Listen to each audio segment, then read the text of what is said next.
Chapter 12:12. The taste of Qilin meat was somewhat similar to that of dragon meat, but it contained more fat, and it was more greasy than dragon meat. However, it was more suitable for making sweet and sour ribs. Dragon meat was suitable for making sweet and sour ribs, because the crispness of the bones and the texture of the ribs complemented each other. Qilin meat was greasy, but it was very fragrant, and its soft texture made people feel more comfortable. In fact, compared to Qilin meat, Qilin bones were the true treasures of Qilins. Qilin bones contained all the essence of Qilins, and when used to make soup, the essence would seep into the soup and sublimate it. Therefore, compared to Qilin meat, Qilin bones were more precious. Bufang picked up a piece of sweet and sour meat. The orange-red sauce stained it, and as he picked it up, a sticky liquid flowed out. There was a hint of golden yellow in the orange-red sauce, which was the result of deep frying. When mixed together, it added a lot of flavor. A piece of sweet and sour meat entered his mouth. After being fried, the crispy skin had become much softer. As soon as he bit down, the soft Qilin meat burst out. Oil flowed out of it and into his mouth. Bufang's eyes lit up slightly. It was Bufang's first time eating Qilin meat, but he had eaten a lot of dragon meat. Compared to dragon meat, Qilin meat was more greasy, and they both had their own benefits. He picked up a piece of pineapple flesh that was cut into triangles. The pineapple flesh had a sweet and sour taste and texture. When he bit it, it was crispy. The crispness that the meat lacked was reflected in the pineapple fruit. Bufang nodded as he ate. In the distance, a terrible fluctuation had broken out. All eyes were fixed on that direction, and their eyes were filled with disbelief. Yi Yun's eyes were filled with fear. The reason for that was because he discovered that there seemed to be a supreme aura locked onto his body. It seemed to have locked onto his soul, and no matter how he struggled and shook his body, he couldn't get rid of it. It was an aura with a boundless will of death. I don't want to die. I haven't become a divine chef yet. How can I die here? Yi Yun roared. His entire face contorted, and his eyes were filled with malevolence. His original elegant and dignified posture had disappeared. In the face of death, no one could remain calm. Ga.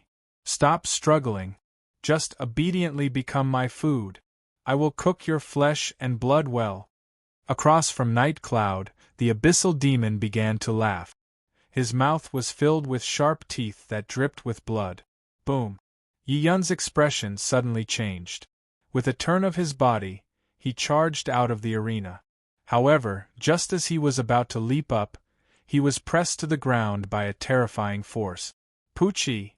Bone spears shot out from the ground, piercing through his body in an instant. Hualalad fresh blood immediately flowed down.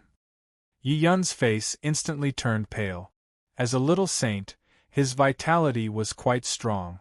But after being pierced by the bone spear, the energy in his body rapidly disappeared, as if it was completely absorbed by the bone spear.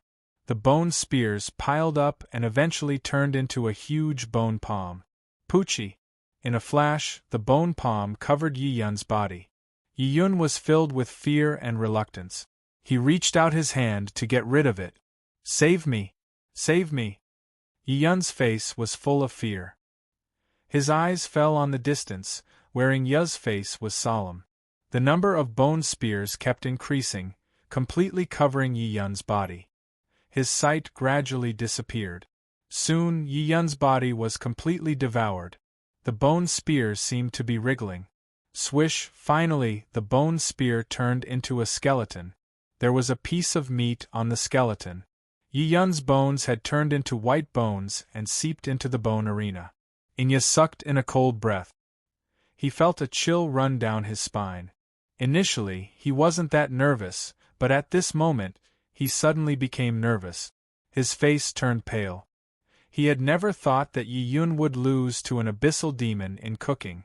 Losing the chef's challenge was equal to losing his life. Yi Yun's cooking skills were not much worse than Ingya's. If Yi Yun was defeated, what did that mean? It meant that even he, Ingya, could be defeated in the chef's challenge. He took a deep breath. Inya's heart beat violently. Thud! Thud! Inya clutched his chest. His eyes turned to Bufang in the distance. There, Bufang looked at him calmly. He picked up a piece of double-cooked meat cooked by the abyssal demon and stuffed it into his mouth. Munch! Munch! Munch! As Bufang ate, he met Inya's eyes. The double-cooked meat cooked by the abyssal demon was completely different from the sweet and sour meat. The crispy texture was somewhat out of Bufang's expectations. More importantly, this crispy texture also contained a sweet and sour taste. He had to admit that the abyssal demon's cooking skills were exquisite. They were comparable to ordinary Qilin chef. Their skills contained the unique craftsmanship of the abyssal demon, but they were still lacking in many aspects. After making a comparison, he knew why he had won. To be honest, the difference between the sweet and sour meat and the double-cooked meat was not very big. Bufang was even somewhat lucky to win. In the distance, a shrill and miserable howl resounded. Realm Lord Dit sat on the ground. He was panting heavily. He had won. He had won by a narrow margin. His face was full of fear as he turned to look at Bufang with an excited look on his face. The outcome of the match in Inya's arena was decided. Inya also won the battle. This made the latter's tense heart suddenly relax. He breathed out a long sigh of relief. After the fear, all that was left in him was excitement. After putting away the abyssal demon meat, Inya glanced at Bufang and Realm Lord Dit in the arena.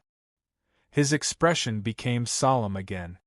He never thought that the two chefs from the Heaven Chief realm would last until the end of the Divine Chef's inheritance. This had completely deviated from their original intention, but it did not matter.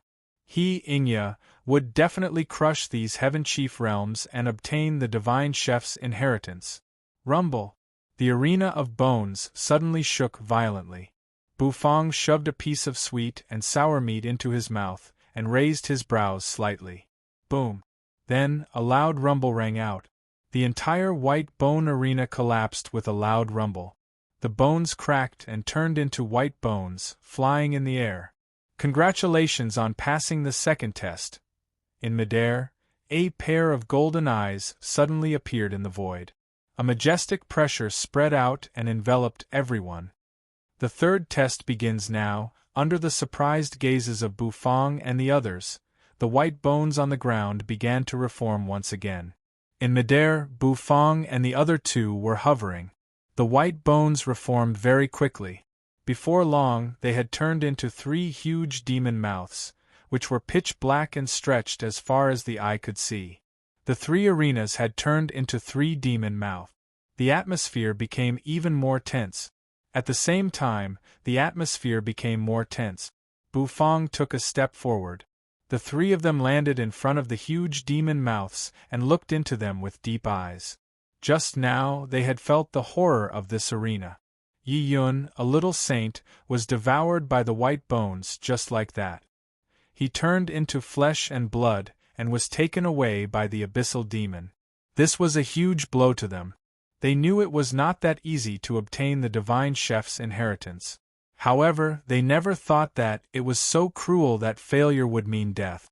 However, the more it was like this, the more it aroused their desire to see what was going on. Of course, it was mainly the benefits of the Divine Chef's inheritance that stimulated them. From the very beginning, the Divine Chef's inheritance had shown its irresistible charm. Buzz in the sky, a pair of golden eyes emerged. A terrifying pressure suddenly spread out, causing the 3 of them to tremble. The third test begins now. The test is the life and death challenge. Those who pass the test will be rewarded with the dark Qilin bone. A dull voice echoed through the void and exploded in everyone's ears. Bufang and the others looked at each other and didn't know what to say. The 3 pitch-black demon mouths were like the entrances to death, causing people to feel hesitant and indecisive. Should they enter or not? After hesitating for a while, they had to make a decision. Realm Lord Dit's eyes were firm. No matter what he was facing, he would step into it. The Heaven Chief Realm must have a divine chef. For this goal, he had gone through countless life and death situations to get here. He could not give up because he was afraid of death. That was not Realm Lord Dit's style. Bufang boy, I wish you good luck. I'll enter first. If I don't come out alive, you must inherit my art of nudity. Realm Lord Dit waved his hand at Bufang. His long robe fluttered, and his golden hair fluttered. He chose one of the 3 demon mouths and stepped into it. Bufang couldn't help but twitch the corner of his mouth. The art of nudity, you'd better keep it for yourself. Bufang wasn't interested in it. Enya took a deep breath. Since they had come this far, no one would give up. Thus, he also stepped into it. Soon, Enya's figure disappeared into the boundless darkness. Only Bufang was left. The demon mouth seemed to carry endless disasters, shrouding Bufang's body. Bufang didn't hesitate. With his hands clasped behind him, his vermilion robe fluttered, and he stepped into it. The culinary life and death challenge Bufang wanted to see it. City Lord Mingqi stood at the bottom of the stairway of culinary arts. Looking at her beating heart, her face was calm. She knew that with her talent, it was impossible for her to pass the stairway. Clad in her immortal robe, Mingqi looked around and sighed softly. Suddenly, a repulsive force appeared between heaven and earth. Mingqi felt as if her body was being pushed out of this space. There was a loud bang. The scene in front of her changed abruptly. Then her body shot out like a cannonball. Swoosh! The wind howled in her ears. City Lord Mingqi's vision blurred for a moment. A moment later, she found that she had landed on a flat ground. Yellow sand rolled around her. In the distance, a golden beam of light soared into the sky. In her eyes, the golden beam of light was constantly dissipating. Boom! Luya gave up resisting. He was hit by a terrible force and was sent flying backward. Coughing blood, he knelt on one knee. The eyes of the 2 judges shrouded in blood-colored robes were full of killing intent. When they saw Mingqi, who had been expelled, they grinned sinisterly. Capture these 2 and bring them back to the Abyss City. When the guy in the inheritance comes out, we'll use these 2 as bait to catch the big fish. Bam! As soon as the judge's voice rang out, Luya was fiercely pressed to the ground by someone. His eyes were filled with ruthlessness. Mingqi was very calm. She said that she would leave by herself. Swoosh! Scarlet chains swept over and bound Mingqi and Luya. The 2 of them were taken away by many law enforcers. At the entrance to the abyss on the edge of the cliff, a figure wrapped in a blood-colored robe stood there, his face cold and solemn. Suddenly light surged from the bottom of the abyss. Then, one figure after another shot out. 3 judges emerged, followed by Mingqi and Luya. Where's Blood 3? The great judge asked indifferently without turning his head. The 3 judges looked at each other and seemed a little embarrassed to speak. At last they said, he was killed. The few nether prison youths who can kill Blood 3 haven't shown up yet, right? The great judge said with his hands clasped behind his back. The 3 judges didn't know what to say. At last, they explained the situation. They didn't know how to express their feelings that Blood 3 was killed by a 9-star true immortal. It was a joke that a 2-revolution little saint was killed by a 9-star true immortal. Most importantly, they let the boy escape. Trash. I'll give you 3 days. If you can't kill the rest of the nether prison geniuses and the boy who killed Blood 3, don't come back to me alive, the great judge said coldly. The plan is about to be carried out. The execution of the plan is imminent. I don't want any unforeseen events to happen. If the Abyss wants to get rid of the nether prison's control, this is the only chance. So, you can only succeed. Chapter 12-13. The Culinary Path of Life and Death. The entrance was a pitch-black devil's mouth made of white bones. Bufang felt that the owner of the divine chef's inheritance seemed to like the abyssal demon very much. Many things he had seen so far seemed to be related to the abyssal demon. This made Bufang feel a little strange. Realm Lord Dit and Ingya had stepped into the culinary path of life and death. Soon, their bodies were shrouded in darkness. No one knew where this devil's mouth led to. Bufang didn't know either. He raised his head, his hair fluttering as he looked at the huge golden eye in the sky. His eyes were filled with terrifying might. Bufang narrowed his eyes and stared at it for a long time. Only then did he let out a long breath. Turning around, he stepped into it.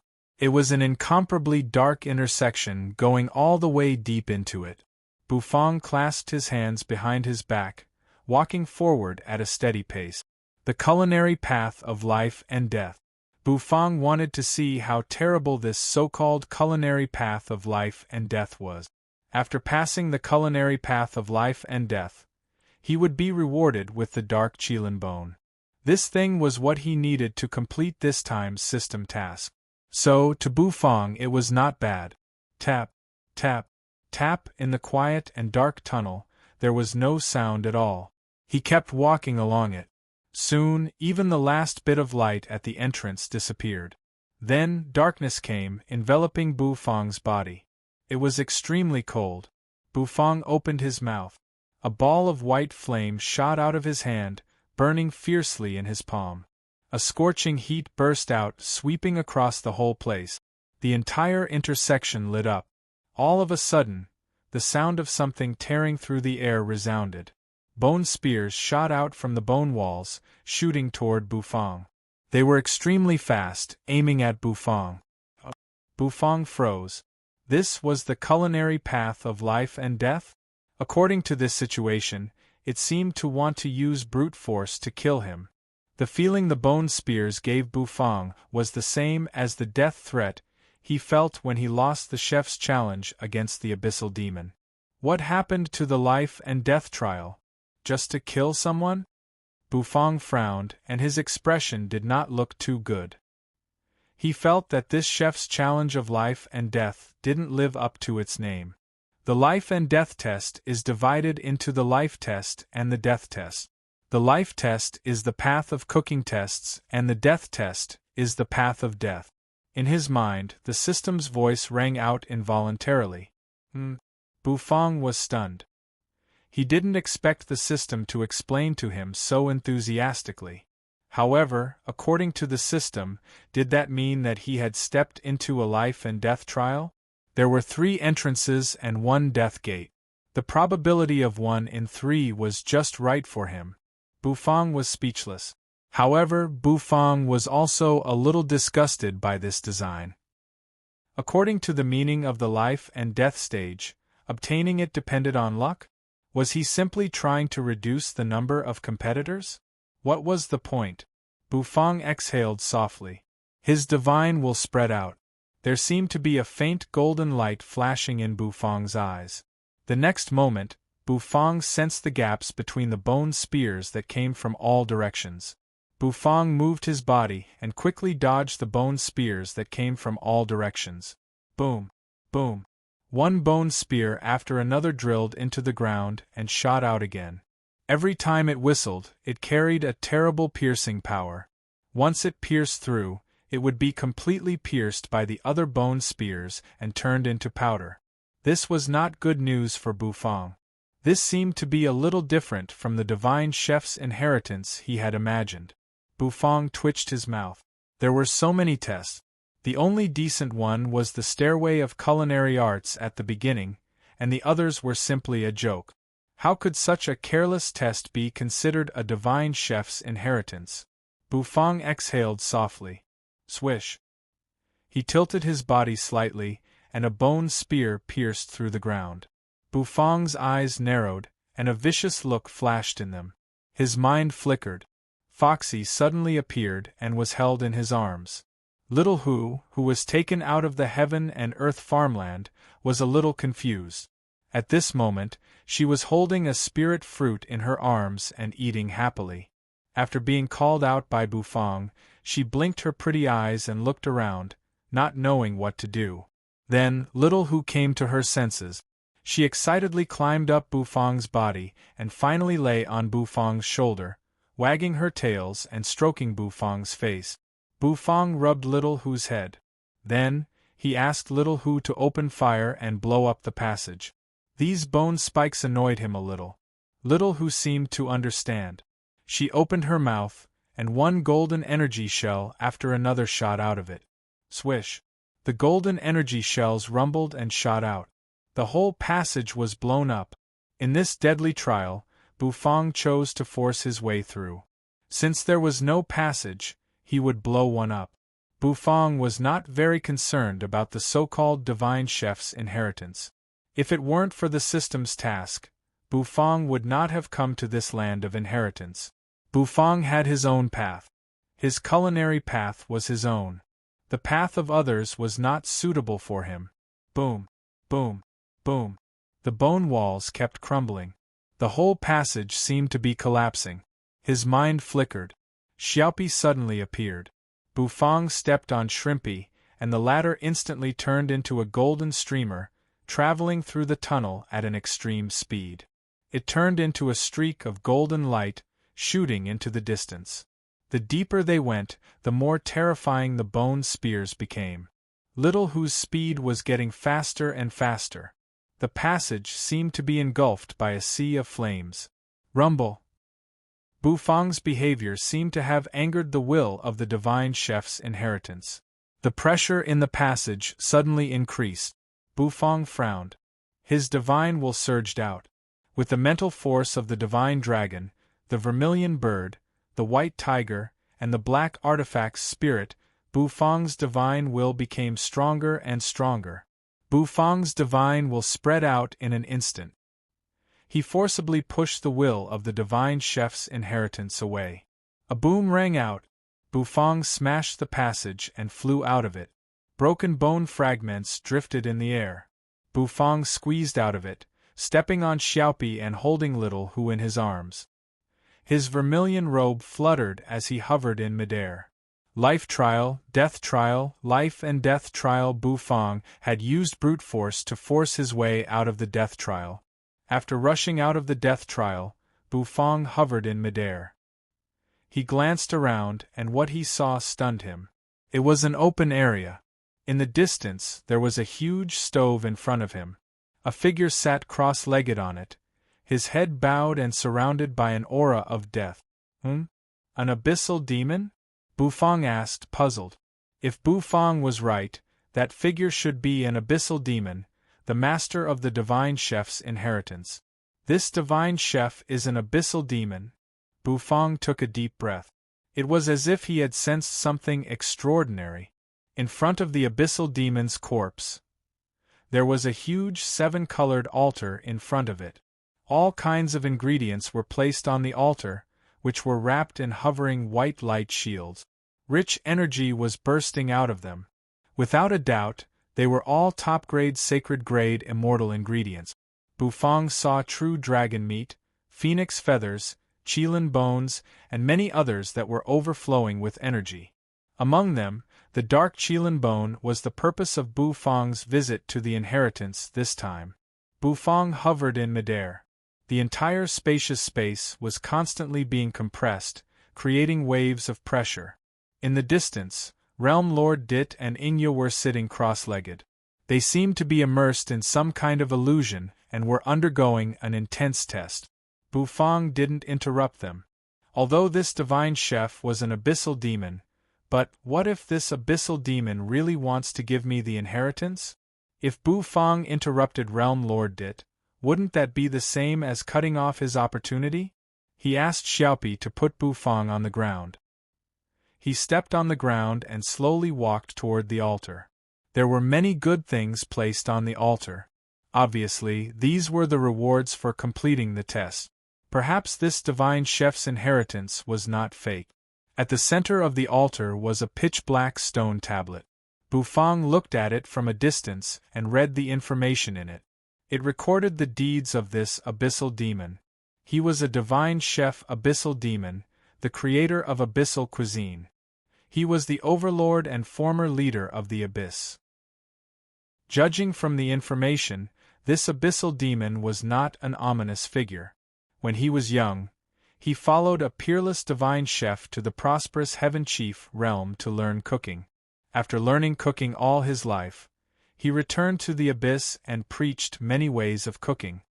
He also recruited many chef apprentices and carried forward abyssal cuisine. However, as time went by, this abyssal demon grew older and older. His apprentices were divided into various schools of cuisine in the abyss, competing with each other. For the sake of his inheritance, he imprisoned him and even cooked his flesh and blood into food, hoping to become a divine chef. This abyssal demon was deeply grieved. He set up his inheritance in the abyss because the culinary skills he learned from humans were also qualified to be inherited by humans. This was also one of the reasons why the Nether Chef clan of Nether Prison attacked the abyss. It could be said that this abyssal demon divine chef lived in the heyday of the abyss. He did not live through the dark period when the abyss was ruled by Nether Prison. Therefore, this inheritance did not have any dark side.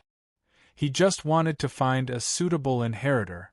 After reading the introduction, Bufang no longer had any ill will toward this inheritance.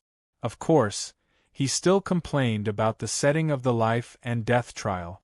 If he hadn't asked Little Hu to spit all the way here, he might have died in the life and death trial. Therefore, Bufang did not have a good impression of this abyssal demon divine chef.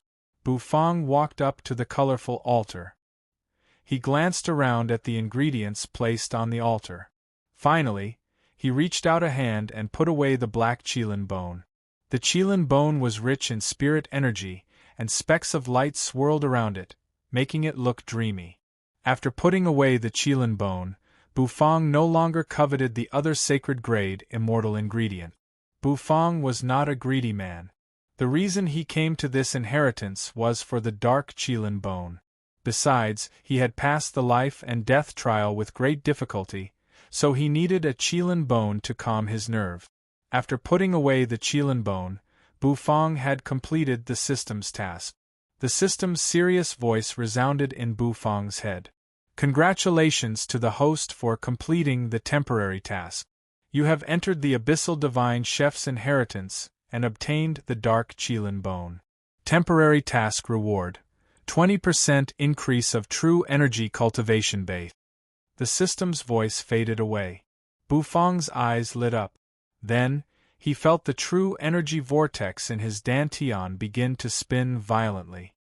His aura rose abruptly, reaching a critical point and breaking through a small shackle. The true energy liquid in the true energy vortex surged violently like a vast ocean. It had begun to crystallize. Once it crystallized, it meant that Bufang's true energy cultivation base had stepped into the Saint realm. Even so, Bufang's current cultivation base was almost equal to that of a half-step Saint realm expert. His fighting prowess was much stronger than before. Moreover, Bufang's divine will seemed to be stronger, which improved Bufang's overall strength. With the current divine will, Bufang should be able to throw out 2 ordinary perishing pot. Rumble. Just as Bufang sensed the increase in his cultivation base, the ground under his feet suddenly shook. This caused Bufang to be slightly surprised. He glanced at Realm Lord Dit and Ingya, who were sitting cross-legged on the ground in the distance. He furrowed his brows. Then, he turned around, stepped on Xiaopi, and turned into a beam of golden light that shot up into the sky. There was a loud bang. He rushed out of the inheritance land. Although the inheritance was good, it was of little value to Bufang. He had his own path. In the golden light, a beam of dark golden light tore through the air. Xiaopi carried Bufang and rushed out of the inheritance land. As soon as they came out, they saw a vast wasteland. In the distance, law enforcers wrapped in blood-colored robes stood on the wasteland with their eyes closed. When Bufang appeared, they all opened their eyes, which shone brightly. Then, a shrill voice rang through the void as if it was delivering some news. Bufang stood on Xiaopi's back. He immediately felt a tingling sensation on his skin, as if he was being locked down by streams of mental force. 2 teams of law enforcers were waiting for him outside the inheritance land. Human riding a shrimp, you've finally appeared. Lord Judge asked us to stay here and kill you. Leave your life here. The voice of a little saint resounded through the void. Then, a terrible aura filled the sky. One law enforcer after another charged at Bufang crazily. Pitch-black spears rose from the ground and shot up into the sky. They crazily shot toward Bufang. They were so dense that they blotted out the sky. Chapter 12-14. He emerged from the golden light of the divine chef's inheritance. Bufang didn't expect that there would be a team of law enforcers waiting for him. This is interesting. It seemed that the 3 judges also wanted to kill him, just like Bufang wanted to kill them. Boom! One spear after another shot out of the ground, pressing down on the air, as if they were going to pierce Bufang into a sieve. Bufang's mind flickered. A white formation immediately floated in front of him. The next moment, a bright light spun in the array. Soon, a huge figure slowly floated out from the formation. It was none other than Xiao Bai. Boom! As soon as Xiao Bai appeared, his mechanical eyes flashed with lightning, and the sizzling sound of lightning arcs rang out incessantly. The metal wings on his back spread out with a clanging sound. With a swoosh, Xiao Bai's figure flashed across the sky like a bolt of lightning. As Bufang's cultivation base reached the half-step saint realm, his fighting prowess had also broken through the shackles. Whitey's battle prowess had also broken through the shackles. It had devoured countless lightning bolts and reached the battle prowess of a half-step sage. Now, he had finally reached the saint realm and possessed the fighting prowess of a little saint. However, it was clear that Xiao Bai was only a first-stage little saint. But it was enough. A vortex emerged on Xiao Bai's abdomen. Within the pitch-black vortex, there was energy swirling. A rumbling sound echoed in the sky. A war god's stick appeared in Xiao Bai's hand. Thousands of black spears were hurled at him from below. Xiao Bai flapped his wings and hovered in midair. He swung the war god's stick and spun it in his hand. Strong winds kept whistling down from it. Lightning arcs emerged in the sky. It spun like a windmill, stirring up a fierce gust of wind. Boom! Boom! Boom! One black spear after another shot toward him. They collided with the windmill formed by the lightning arcs, and were immediately blasted apart by the lightning arcs. The pitch-black dregs floated in the air, fluttering and scattering all over the ground. Bufang stood on Xiaopi's back with his hands clasped behind his back. Watching Xiao Bai's domineering battle prowess, his eyes flickered. Xiao Bai had become more and more powerful. This was a good thing for Bufang. With a flick of his hand, a steaming explosive meatball appeared in front of him. Bufang then passed the explosive meatball to Little Hu. Little Hu grabbed the meatball excitedly and swallowed it. Hula! The windmill stopped abruptly. Then, lightning arcs fell from the war god's stick. Xiao Bai's figure blurred in the void, and he suddenly rushed toward the group of law enforcers below. The rod smashed down. The war god's stick suddenly enlarged, bringing with it a terrifying gust of wind as it pounded the ground. The entire ground exploded, and terrifying explosions soared into the sky. The law enforcers screamed miserably as they were blasted apart. However, most of them had a brutal aura as they dashed toward Xiao Bai. Xiao Bai alone could hold back 10,000 enemies. Along with his breakthrough, Xiao Bai's lightning became fiercer. With a sweep of the stick, shadows scattered everywhere. The little saint of the law enforcers team took action. This little saint's cultivation base wasn't bad. He wielded a long, pitch-black knife, making it impossible for anything to pass through. His knife slashed at Xiao Bai, wanting to cut Xiao Bai in half.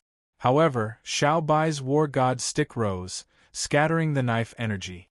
They were like illusions, flashing through the air like streaks of afterimages. He appeared in front of the little saint. Then, he and the little saint clashed. After activating his killing mode, Xiao Bai was like a real battle maniac.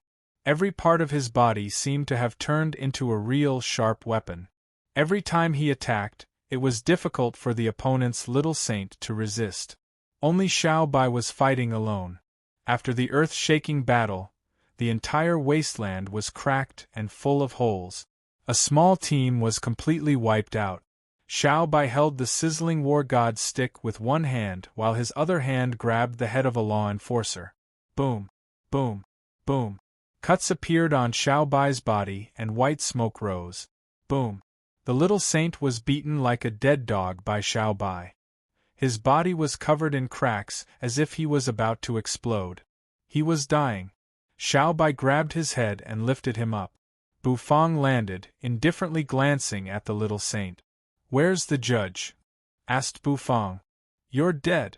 Your companion is in the hands of the judge. Killing me won't help. The judge will cut you into 1,000 pieces." The little saint burst out laughing. Then, his body suddenly burst into a dazzling light. He was about to self-destruct. Bu Fang frowned. Although the terrifying energy fluctuations on the little saint's body were getting more and more intense, Bu Fang didn't care at all. Instead, he was lost in thought. He raised his hand, which was holding a 7-colored crescent dumpling. He gently stuffed the dumpling into the mouth of the little saint. The latter's eyes suddenly widened. His body, which was about to self-destruct, froze. My companion is in the hands of the Abyss Judge. Who is it? Is it Mengqi?" Bu Fang stroked little Hu's hair and said thoughtfully. Boom! Xiao Bai loosened his grip, and the little saint fell to the ground. Then, Bu Fang and Xiao Bai soared into the sky and hovered in midair. The man and the puppet flew away. The little saint's self-detonation was the real explosion, a complete explosion. Boom! Boom! The whole ground trembled violently as if it was about to crack. Bu Fang watched indifferently, and his expression did not change. The flames devoured everything. The power of the little saint's self-destruction was not weaker than that of Bu Fang's perishing pot. As Bu Fang's cultivation base improved, so did the power of the perishing pot. Bu Fang withdrew his gaze from the raging flames down below. He cast his gaze into the distance and gently exhaled. Mengqi should have been expelled from the divine chef's inheritance and then taken away by the 3 judges. They want to use her as a threat. Bu Fang bowed his head in thought, his eyes flickering. The next moment, his gaze became focused. It's time to end the killing mission. In that case, let's go to Abyss City. Bu Fang's voice seemed to be whispering in the air. Then, Whitey's scarlet eyes shone even brighter. The metal wings on his back flapped, tore through the sky, and sped into the distance. Carrying Bu Fang on his back, Xiaopi turned into a beam of golden light and sped into the distance. Down below, the flames formed by the self-destruction of the little saint surged and dissipated. The golden light of the divine chef's inheritance flickered. It was still unknown who would get the inheritance, Realm Lord Dit or Ingya. Outside Abyss City, above the towering blood-colored city wall, a figure sat cross-legged on a huge rock. A chilly wind blew over, causing his hair to flutter in the wind. On the wall, the law enforcers stood solemnly, looking into the distance. Their auras merged together, forming a terrible aura that towered into the sky. In the center of the wall, numerous blood-colored chains intertwined with each other, swaying in the air and lashing out at the void. The chains locked a pitch-black netherworld ship. On the ship, Mengqi was bound. Lu Ye, covered in blood and with a weak aura, was also bound. The wind blew over and slapped them, bringing with it a strong aura of death. The judge's blood-colored robe fluttered. He raised his head and looked into the distance, his eyes fixed on the void turbulence in the distance. He seemed to be waiting for something. Today was the 3rd day, the last day the great judge gave him. The law enforcers of Abyss City had been dispatched to carry out the great judge's plan. As for the judge, he stayed in Abyss City to wait for the young man who killed Blood 3. He believed that the young man would definitely come. After all, he had prepared a big gift for the young man. Suddenly, in the boundless void turbulence, a sonic boom rang out. The blood-robed judge opened his eyes, which emitted a blood-colored light that seemed to tear the darkness apart as he stared into the distance. Over there, two silhouettes flew over at high speed. One was wrapped in a golden light, while the other was wrapped around Baiguang. They arrived in an instant. A deafening rumble rang out. Buzz, the golden light dissipated, revealing a figure. It was a young man riding a shrimp, and beside him was Baiguang, a puppet. This young man was the one who killed Blood 3. He was also the one he was waiting for. Boom. On the wall, all the law enforcers opened their mouths and roared.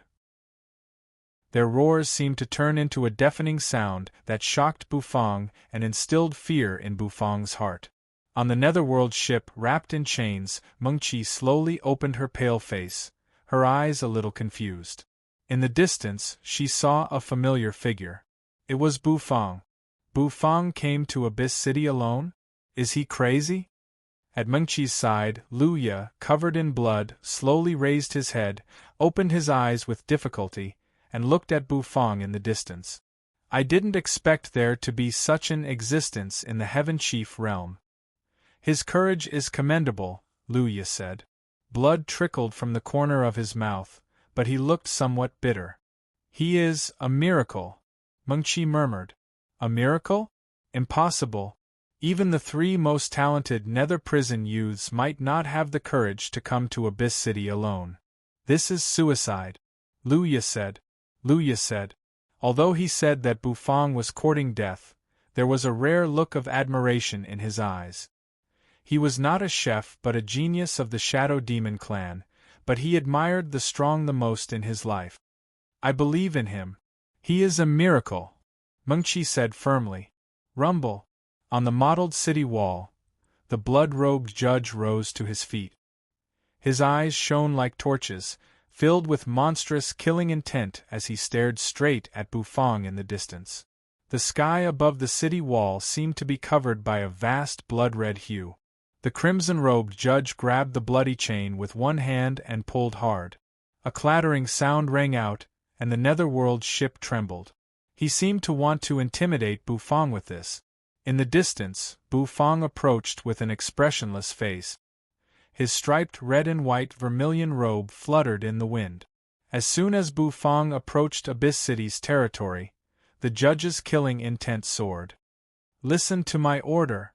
All law enforcers, attack with all your might. Kill. A shrill cry burst out of the judge's mouth. Then, it spread out like a thunderclap. Rumble. On the city wall, one terrible aura after another spread in the air. One law enforcer after another burst out with a boundless fighting spirit. Beams of blood-red light turned into surging energy and shot toward Bufang. In just a flash, Mengqi and Lu Ya's eyes were obscured by the dazzling energy. Bufang's figure was instantly devoured. Outside Abyss City, in the boundless void, one nether prison warship after another approached slowly, emanating terrible pressure that crushed the void. The warships of the 9 Revolution Nether Chefs clan, the Shadow Demon clan, and the Horn Demon clan. They arrived one after another. The 3 clans of Nether Prison charged into the Abyss. The Abyss had betrayed the Nether Prison and used the Divine Chef's inheritance as a prelude to slaughter the young geniuses of Nether Prison, including the Great Sage, who was guarding the Abyss. This had completely angered the Nether Prison. The 3 clans discussed together and decided to send an army. Each warship was guarded by a Great Sage. It was as if a great terror was approaching from the void. At the edge of Abyss City, the army of the Abyss had gathered.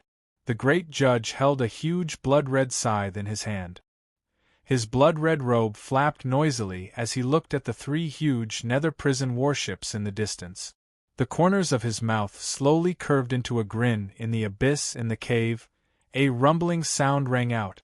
A black dog, reeking of alcohol, shot out drunkenly, turned into a beam of black light, and sped away in a flash. The black dog walked in the void, strutting like a cat. In his mouth was a wine jar. His face was hazy. Behind the black dog was a ferocious-looking young man with a pair of wings on his back. He roared furiously and kept chasing. Every move he made caused the void to collapse. After a long time, the winged young man stopped in midair, his eyes gleaming with dark golden light. Looking at the black dog strutting in front of him, he trembled with anger. Chapter 12:15. Deep Abyss City. The judge stood on the city wall, his blood-red robe fluttering in the wind. His eyes were like torches as he gazed at Bufang in the distance. As soon as he gave his order, the law enforcers on the city wall moved. All of them dashed into the void, bursting with terrifying power as they aimed at Bufang and Xiao Bai. Xiao Bai's scarlet mechanical eyes flashed. The metal wings on his back spread open, clanging unceasingly. Then, Xiao Bai grabbed the war god's stick and dashed out like a human-shaped fighting machine. Lightning exploded on his body, making Xiao Bai look like he had turned into a bolt of lightning. The lightning bolts came fast. The war god's stick was the color of iron, with lightning arcs moving around it. Countless spears shot out, aiming at Xiao Bai. Xiao Bai held the war god's stick and swung it like a windmill. Terrifying gusts of wind shot out from the stick, and air waves swirled, blowing back the black spears that were coming at him. The metal wings on his back shook, clanging and exploding. A series of whistling sounds tore through the air. In just a blink of an eye, they turned into sword lights that filled the sky, shooting toward the law enforcers. Whitey alone was almost able to hold off nearly 100 law enforcers. Of course, there were some who slipped through the net. These law enforcers passed by Xiao Bai, heading straight for Bufang. Compared to the heavenly immortal puppet, who had reached the Little Saint realm, this young man was weaker and easier to deal with. The sound of something breaking the air echoed. Someone stepped through the air, aiming at Bufang. He wanted to crush Bufang completely. Bufang clasped his hands, standing in the void. On his shoulders were Xiao Opi and Little Hu. Their eyes rolled as they watched the law enforcers coming at Bufang. Bufang's face didn't change in the slightest. He exhaled softly. The judge stared coldly at Bufang, and the corners of his mouth curled up into a sinister grin. "Kill this brat. Go," the judge said coldly. Boom. As soon as he finished speaking, figures soared into the sky one after another. In an instant it covered Bufang's eyes. Almost all the experts who had stayed behind to guard the Abyss City had shown up. Most of these law enforcers were at 9-star True Immortal Realm. There were also some at Half-Saint Realm. There were only 2 Little Saint Realm captains. However, these 2 Little Saint attacked Xiao Bai and entangled Xiao Bai. The others charged at Bufang one after another. Looking at the ferocious faces of the group of people who were madly charging towards him, Lin Fan's eyes widened. Bufang's eyes suddenly revealed a trace of blood. It was the blood in his body that was boiling. Roar! The next moment, Bufang's figure suddenly broke through the air. His striped red and white vermilion robe suddenly turned crimson. The crimson color enveloped Bufang's body, making Bufang look as if he was burning in a raging flame. Bufang's spirit sea suddenly boiled, and ripples of energy spread from the divine will phantom hovering over it, then exploded in an instant. Boom! Bufang moved. Like a crimson arrow, he shot out at high speed. In just a flash, he approached Bufang. The black turtle constellation walk appeared in his hand. The pitch-black black turtle constellation walk was covered with a layer of earthy yellow halo. The eyes of a half-step saint expert who was charging at him suddenly widened. Bufang's mind flickered. Then, the phantom of a black turtle emerged behind him. The huge black turtle seemed to blot out the sky and support a part of the world. The black turtle roared. Bufang raised the black turtle constellation walk and swept it out. Boom! A half-step saint swung his long knife and collided with the black turtle constellation walk. A muffled sound rang out. The long knife was slapped away. The law enforcer's eyes shrank. In his eyes, the black walk smashed down with unparalleled power, smashing onto his face. He felt as if his head was about to explode. The bones on his face seemed to be deformed.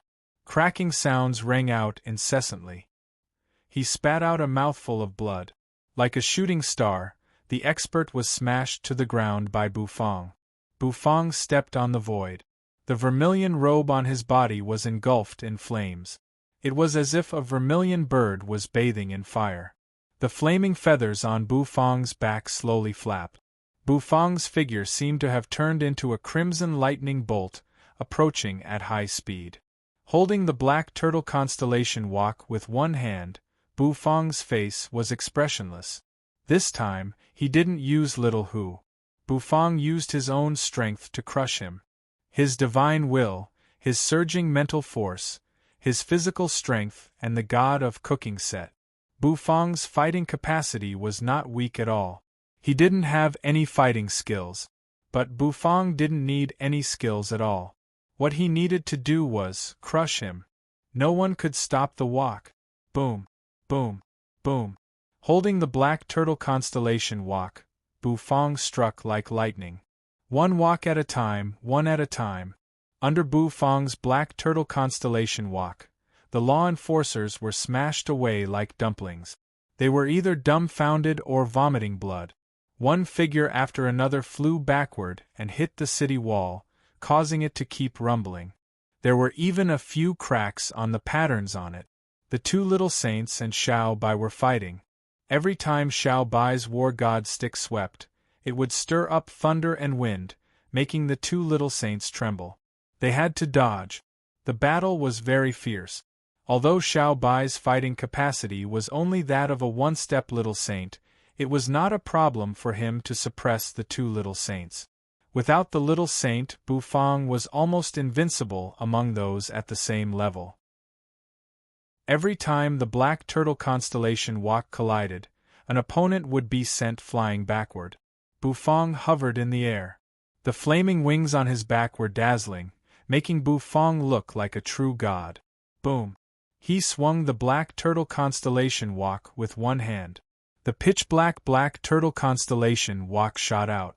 It spun in the air and quickly grew bigger and bigger. Eventually, it turned into a pitch-black mountain, crushing toward the Abyss City with a huge oppressive aura. "You're courting death," the ruling emissary roared. His body stomped on the city wall, shooting out like a cannonball. He approached in an instant. His fist hit the black turtle constellation walk. With a thud, the black turtle constellation walk rippled.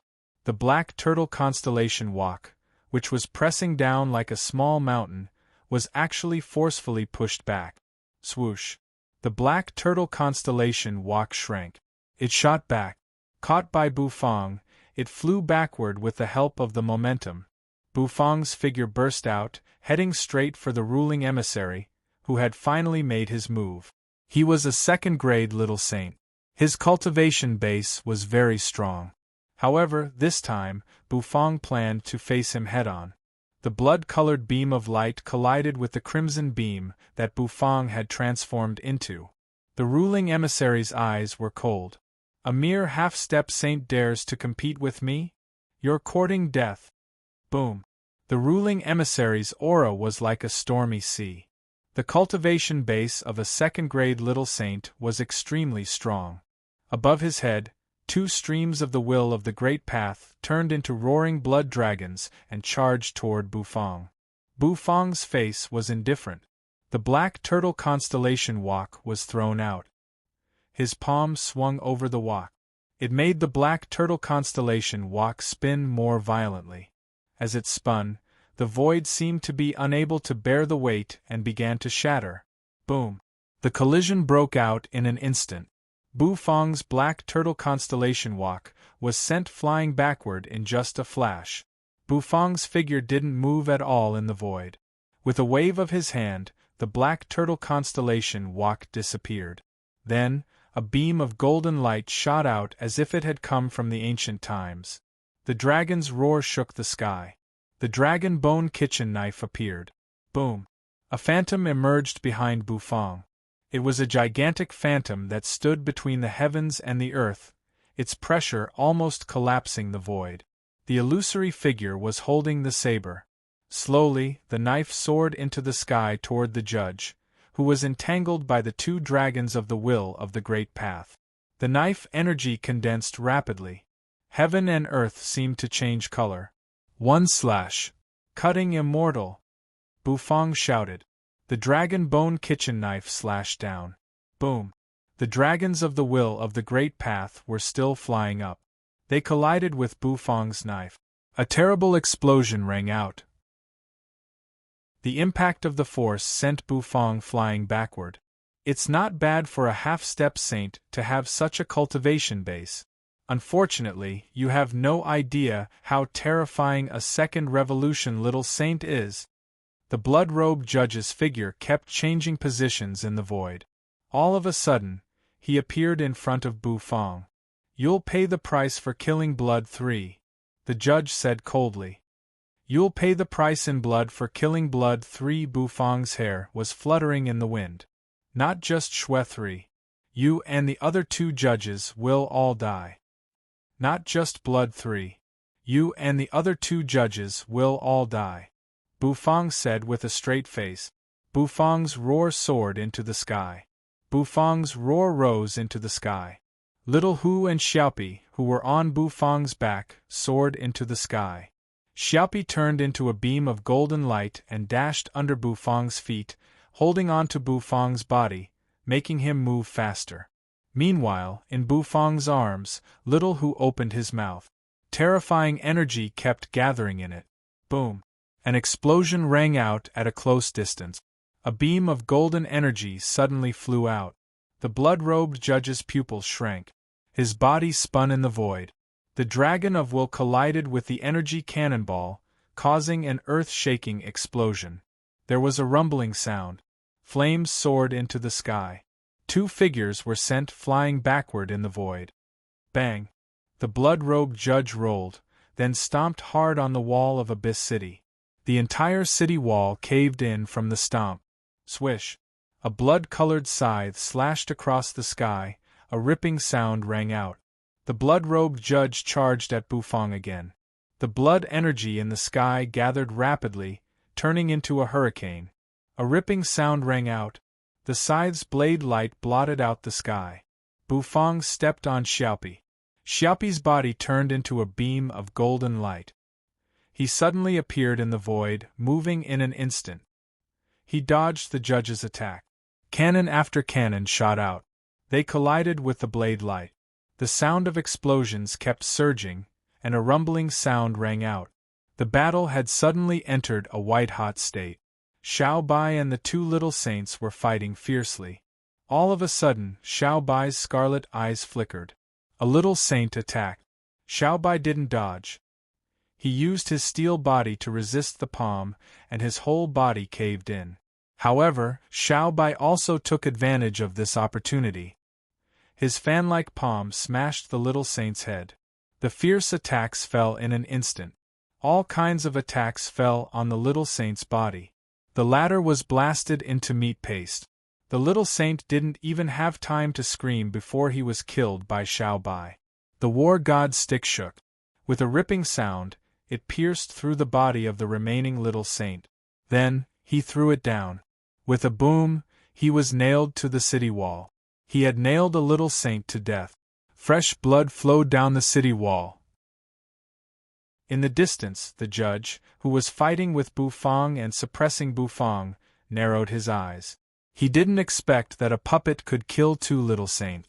Suddenly, a 7-colored crescent dumpling kept enlarging in front of his eyes. The judge was shocked. There was a loud bang. The divine seal dumpling exploded. A blazing white light suddenly shone, covering the judge's body. The judge was shocked. Then, he found that he couldn't move his body. He was bound by a terrible force. The energy in his body couldn't be released. What kind of trick was this? Bufang's figure approached at high speed. Suddenly, a silver lotus pot appeared in his hand. Seeing the pot in Bufang's hand, the judge's pupils constricted. It was the same thing that Bufang used to kill Blood 3. The silver pot made him feel a terrible aura of death. 1 breath, 2 breaths, the judge's eyes widened. He seemed to be able to hear the sound of his heart beating. However, he couldn't move. He could only watch helplessly as the young man threw the pot in his hand at his chest. Boom! The dried pot seemed to carry a tremendous force as it instantly slammed him against the city wall. Bang! The city wall caved in. The next moment, a rumbling sound rang out. After the white brilliance was released for a while, it spread out in waves. The huge white lotus collapsed the city wall, causing countless rubble to roll down. A mushroom cloud soared into the sky, shocking countless people. On the other side of Abyss City, the great judge and the others, who were facing the many nether prison warships, were shocked. They jerked their heads in the direction of the city's destruction. Then, they were shocked to find a shocking explosion was taking place in the direction of the city wall. What's going on? The great judge's eyes were bloodshot. He roared furiously. The front line was fighting the enemy, so why was the rear being bombarded like this? Kill them! With a long roar, the nether prison warships approached. A terrible pressure shook the void. There was a peerless figure standing at the front of each of the three warships. It was a great sage, who seemed to be connected to heaven and earth. It was frightening to look at. The abyss is rebelling. Kill all rebels. A cold voice rang through the void. Then rumble. A deafening rumble towered into the sky. Terrible energy burst out of the three warships. The aura emanating from each warship turned into a figure that blotted out the sky. The three figures stood high in the sky, looking down at the great judge below. So what if there are three great sages? We'll kill them all the same. The great judge burst out laughing. His hair fluttered in the wind. Suddenly, a blood-colored sword appeared in his hand. His aura also soared into the sky. A huge blood-colored figure blotted out the sky in the abyss camp. The shadows of the four great sages collided in the void. The explosion of the lotus slowly faded away. Amidst the mushroom cloud, a broken figure floated in midair, dripping with blood. The sound of heavy breathing filled the air. The wings behind Xiao Bai flapped as he flew to Bufang's side. His blood-red eyes flashed with brilliance. The next moment, he raised the war god's stick and tore it apart.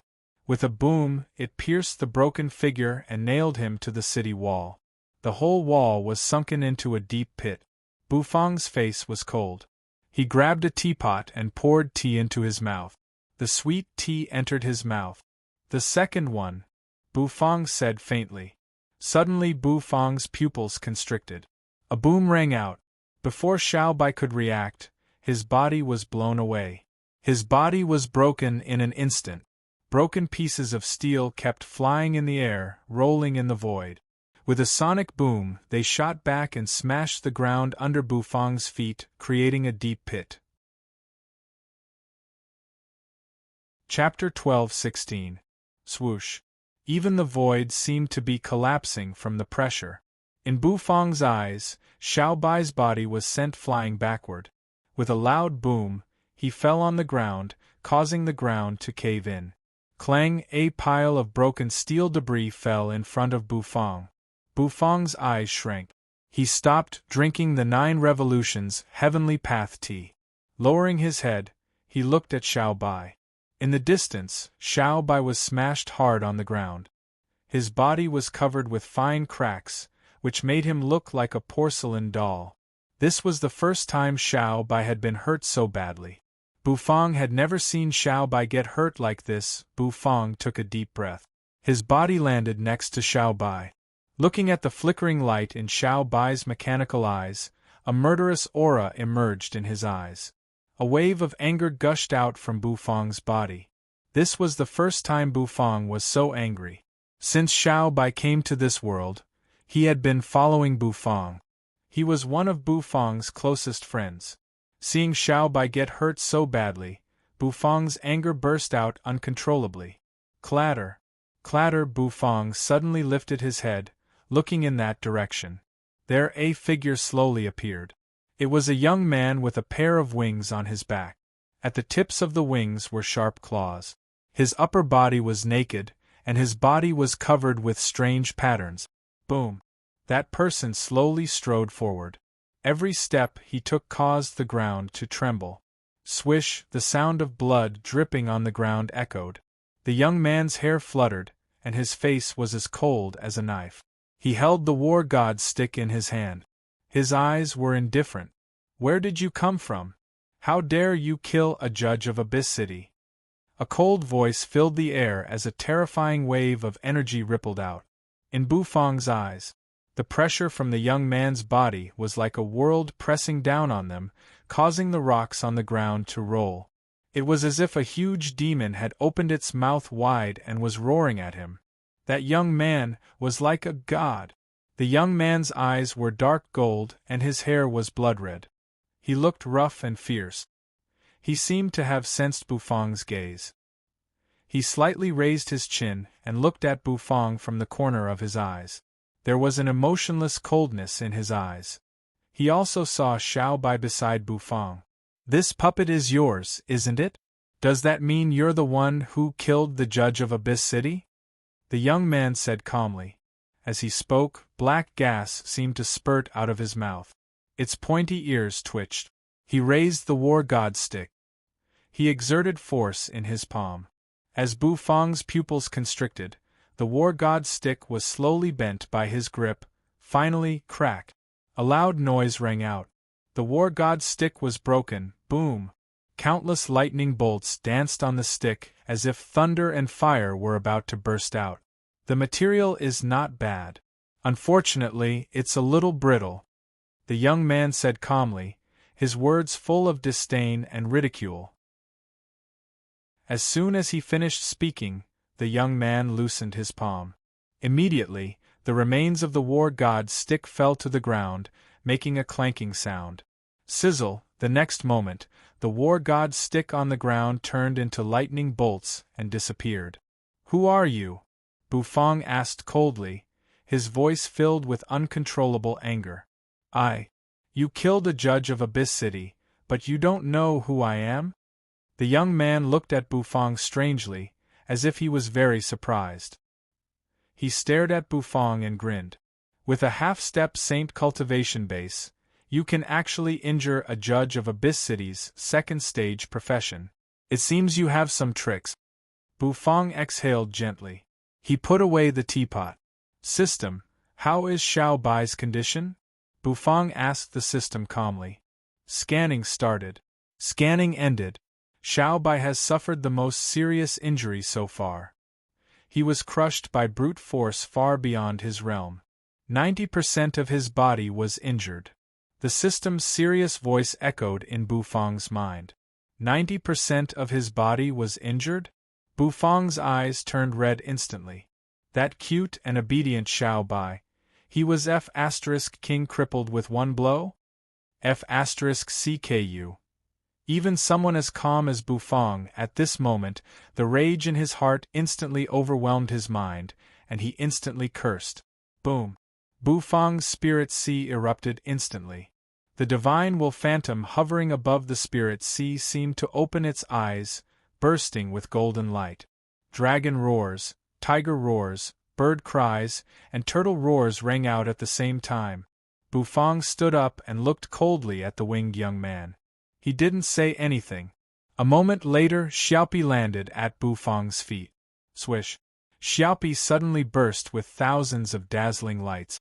It tore the void, turned into a beam of golden light, and appeared in front of the winged young man. The young man's blood-red hair fluttered as he looked at Bufang indifferently. Huh! The young man was surprised. A moment later, a seven-colored divine seal dumpling suddenly enlarged in front of the young man's eyes. "A dumpling? Are you a chef?" The young man grinned. He didn't put Bufang in his eyes at all. Indeed, a mere half-step Saint Realm expert was like an ant in his eyes. "A chef also has a temper," Bufang said coldly. Then, he coldly spat out a word. Explode. Boom. In an instant, a dazzling brilliance shocked the heavens and suddenly exploded. White light filled the air in an instant. The blood-haired young man's eyes suddenly shrank, as if he couldn't believe it. The young man's blood-red energy filled the air. He looked at his body. He could see an invisible force spreading from Baiguang. It was like an invisible array, sealing his body. That array was formed by the condensation of fragrance. After it covered his body, it began to glow. For a moment, he couldn't move. What kind of trick is this? Even the knowledgeable young man couldn't help but be shocked at this moment. After all, his body was sealed and he couldn't move. Anyone would feel scared. Boom! The blood in the young man's body suddenly roared. Like a raging wave, he suddenly hit the stone wall. The power that sealed his body collapsed in an instant. Surging qi and blood once again surged over his body. This made the young man breathe a sigh of relief. Bufang saw the young man regain control of his body in an instant. His eyes shrank. One breath, no, not even half a breath. The divine sealed dumpling couldn't seal this young man for half a breath. What did this mean? This meant that this young man's strength had reached the Great Sage Realm, and he wasn't weak in the Great Sage Realm. However, Bufang gritted his teeth, his eyes filled with anger again. Thinking of Xiao Bai's 90% injury, Bufang couldn't suppress his anger. He calmed down. A flash of silver light suddenly erupted from his hand. He flicked his finger. It suddenly tore apart. The silver light shot toward the young man like a meteor. Huh? So powerful? The young man's eyes focused, and he took a deep breath. This human, who was just a half-step Saint Realm expert, gave him a feeling of disbelief again and again. Whether it was the divine seal dumpling that sealed his body's power or the silver-dried pot. All of these gave him a very strange feeling. The young man raised his arm. His arm was full of bulging muscles, and blood-colored energy spread across it. Soon, the blood-colored energy wrapped around the perishing pot. Boom! The perishing pot exploded. A terrible explosive force burst out. It's a combination of the will of the Great Path and a mysterious array. Unstable energy fluctuation, the young man analyzed. Then, the blood-colored energy suddenly surged. In the blink of an eye, it suppressed the power of the perishing pot. All right, I don't have time to waste on you. Although it's a little magical, you're just a half-step Saint Realm expert, the young man said lightly. Then, he swung his arm. The blood-colored energy wrapped the perishing pot and shot toward Bufang. Bufang's eyes shrank. Swish! A loud noise rang out. The void seemed to be collapsing. Just for a moment, the young man's face appeared in front of Bufang. He flicked his finger. Then, he flicked it at Bufang's forehead. Clang! The vermilion robe glowed brilliantly. The invincible realm burst out. However, even with the protection of the invincible realm, Bufang still felt a stabbing pain between his eyebrows. His whole body was sent flying backward by the flick of the finger. With a boom, he smashed back around Xiao Bai's body. Xiaopi, who was under his body, let out a cry. He rose to his feet and rubbed the spot between his eyebrows. Suddenly, his pupils shrank.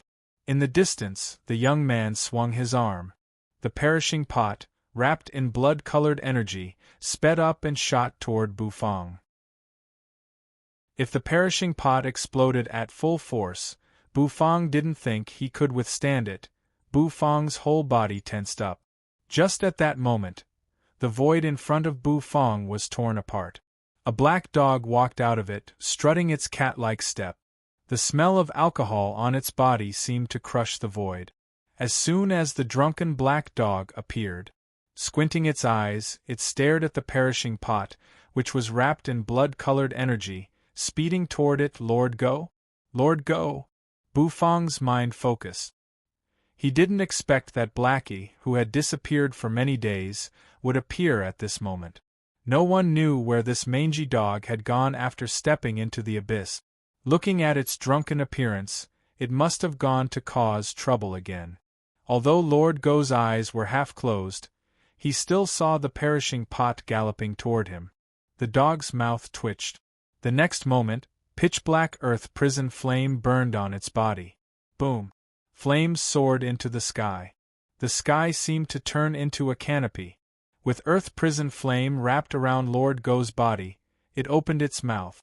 The dog's mouth suddenly widened as if to swallow the world. It seemed to bite through the sky. Suddenly, the perishing pot exploded in the void, turning into a blazing white lotus. As the lotus came crashing down, even the void was distorted. However, it was like a whale swallowing something. The perishing pot was suddenly swallowed by Lord Go. The earth prison flame dissipated. Lord Dog returned to his drunken state once again. He staggered as he walked with his cat-like steps and let out a burp. This dish is a little exciting. Lord Go's dog nose widened, and the smell of alcohol came out of his mouth. In the distance, the moment Lord Go appeared, the red-haired young man's eyes were spewing fire. "Damn mangy dog! How dare you show up in front of me? You stole the demon distiller's yeast that I carefully brewed. I will kill you." Lord Go twitched his mouth, as if he didn't care about the young man's angry face. He turned his head and glanced at Bufang, then at Xiao Bai, who was beaten badly and was constantly emitting lightning arcs. His dog eyes narrowed. "Bufang boy, that iron lump was beaten to this state by that red-haired birdman?" Lord Go's gentle and magnetic voice rang out. Bufang stood up. His vermilion robe was burning like fire, and his whole body was like a flame that soared into the sky. "Yes, 5 bowls of sweet and sour dragon ribs. Kill him." Bufang exhaled and said, "This guy is a great sage." Lord Go's dog mouth reeked of alcohol as he said, "This guy is also the city lord of Abyss City." 10 bowls of sweet and sour dragon ribs, Bufang said. Lord Go stuck out his tongue and licked his lip. "I really don't know what to do with you." But this time, Lord Go not only wants sweet and sour dragon ribs, but also a sweet and sour demon ribs. Black earth prison flame emerged on Lord Go's body. It seemed to be seeping out of the void. Because this guy is not only the city lord of Abyss City, but also a real pure-blooded abyssal demon. As his voice faded, a dog bark shook the sky. Chapter 12:17. The Nether Prison warships hovered in the sky. A terrible aura spread from them, and their pressure shook the sky. The 3 warships were from the 9 Revolution Nether Chef's clan, the Shadow Demon clan, and the Horn Demon clan. The Abyss was under the jurisdiction of the 3 clans, and it had always been regarded as Nether Prison's territory. But now the Abyss had rebelled, slaughtered Nether Prison's young geniuses, and even killed a Nether Prison great sage. This was unforgivable. It was a provocation to Nether Prison's dignity, a blatant disregard for the faces of the 9 clans, and a complete disregard for them. Therefore, as soon as Nether Prison learned of the news, the 3 clans sent out their warships. These were the warships used by Nether Prison to conquer different realms, and they had been stained with countless people's blood. The Abyss had once wailed beneath this warship. Now these warships were here again. They were like the nightmares of many creatures in the Abyss. A terrible existence stood at the forefront. There was a terrifying existence standing there. A tremendous and unparalleled aura spread out, as if it was going to cover the sky and collapse the void. He was a great saint, and his eyes shone with a brilliant light. Over his head, the true meaning of the great path churned, as if turning into the vague shape of a world that was about to crush the whole Abyss. On each of the 3 warships stood a great sage. The great sage had descended, and the Nether Prison seemed to tremble. Roar! The great judge's blood-colored robe flapped noisily, his eyes turned completely blood-red, and his aura towered into the sky. He held a blood-colored demonic sword in his hand as he soared into the sky and hovered there. Blood and energy surged. Blood chi surged above his head, as if it had transformed into a churning layer of clouds. Similarly, a small, indistinct world appeared. It was filled with mountains of corpses and seas of blood, filled with the aura of death. The great judge was also a great sage. Old Nether Prison dogs. I killed the great sage in front of us. Kill me if you dare. You old Nether Prison dogs have committed all the crimes against the Abyss, and I'm going to pay you back one by one. I'll teach you a lesson in blood." The great judge's face was cold and ferocious, and his eyes suddenly turned dark gold. The aura on his body soared into the sky, and the huge phantom image also soared into the sky. The coercion collided with the coercion of the three great sages fearlessly. "How dare you? Traitors will be killed without mercy!" The warship rumbled incessantly. In the blink of an eye, the three great sage charged out of the battleship. He unleashed a terrifying amount of energy and threw out three palms. The terrifying aura transformed into three huge palms that blotted out the sky and slapped toward the great judge. It was as if the entire abyss was going to be destroyed. "Tear!" the great judge bellowed. The blood-colored demonic sword was suddenly raised, and instantly, sword light soared into the sky. His whole body seemed to have turned into a sword light, soaring into the sky. In the blink of an eye, the three great sages began to fight. The more they fought, the braver they became. They actually fought their way up to the 9 heavens. In the void, there was only the sound of the roar that resounded endlessly. Boom! The four great sage kept attacking with their ultimate technique. The four blurry little worlds seemed to be colliding with each other.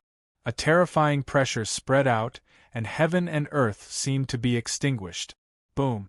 Boom! The four rushed out of the boundless void turbulence and fought their way into the starry sky. The stars in the sky swirled and streaked across the sky. The experts of the great sage could walk in the starry sky. Naturally, they could also fight in the starry sky. They used their ultimate techniques and kept bombarding the sky. The boundless starry sky was majestic and boundless, stretching as far as the eye could see.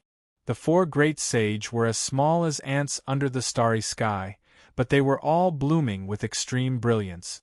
The brilliance of billions of stars was endless. Boom! Boom! Boom! In the great war of the stars, every great sage had their own trump card. The great sage, on the other hand, rushed into the void. The battle in the boundless void turbulence was about to break out at any moment. Boom! In the nether prison warship, figures rushed out one after another, and a terrifying aura filled the air. More than a dozen little saints charged out at the same time. Above each little saint's head was a roaring dragon formed by the will of the great path. On the other side of the abyss 2 judges were wrapped in blood-colored robes. They held blood-colored scythes, their eyes cold. The next moment they let out a long roar. Then, law enforcers roared and rushed out, fighting with the nether prison experts. Boom! The tide-like energy crashed into each other, and suddenly splashed out, causing rumbling sounds to ring out. The little saints sat in the void and collided with each other. They used all kinds of ultimate technique. Huge energy hands filled the sky, and surging knife energy cut through everything. The shadows of giant beasts rammed into everything. The little saints of the 3 nether prison clans showed their great power. The battle instantly entered a white-hot stage. Puff! Puff! In the void, as the battle continued, there were experts falling one after another. They turned into a blood mist and exploded in the void. The experts who exploded fell into the boundless void one after another. The Abyss clan was naturally no match for the 3 nether prison clans. They were forced to retreat. Soon, they retreated outside Abyss City. The city gate was stained with blood. A rich blood energy soared into the sky as if to contaminate everything. Kill!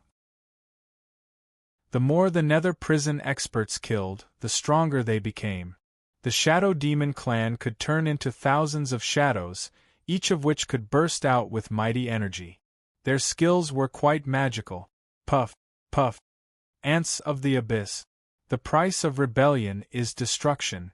The nether prison experts sneered.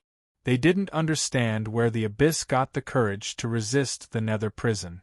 The nether prison's power completely crushed the Abyss. Even though the nether prison was troubled by both internal and external troubles, it was not something a small Abyss could afford to offend. Boom! Boom! One by one, little saints rushed to the outside of Abyss City. The terrible pressure caused the whole city to sway in the wind and rain. The two judges were also stained with blood, and their eyes were full of excitement. Although they were forced to retreat again and again, when they saw the blood-soaked ground, a sinister grin appeared on their faces. "The abyss is not something you can underestimate," one of the judges growled. The next moment, he pressed a palm on the ground. A little saint, who was leading the Nether Prison Fourth Revolution team, narrowed his eyes and charged over.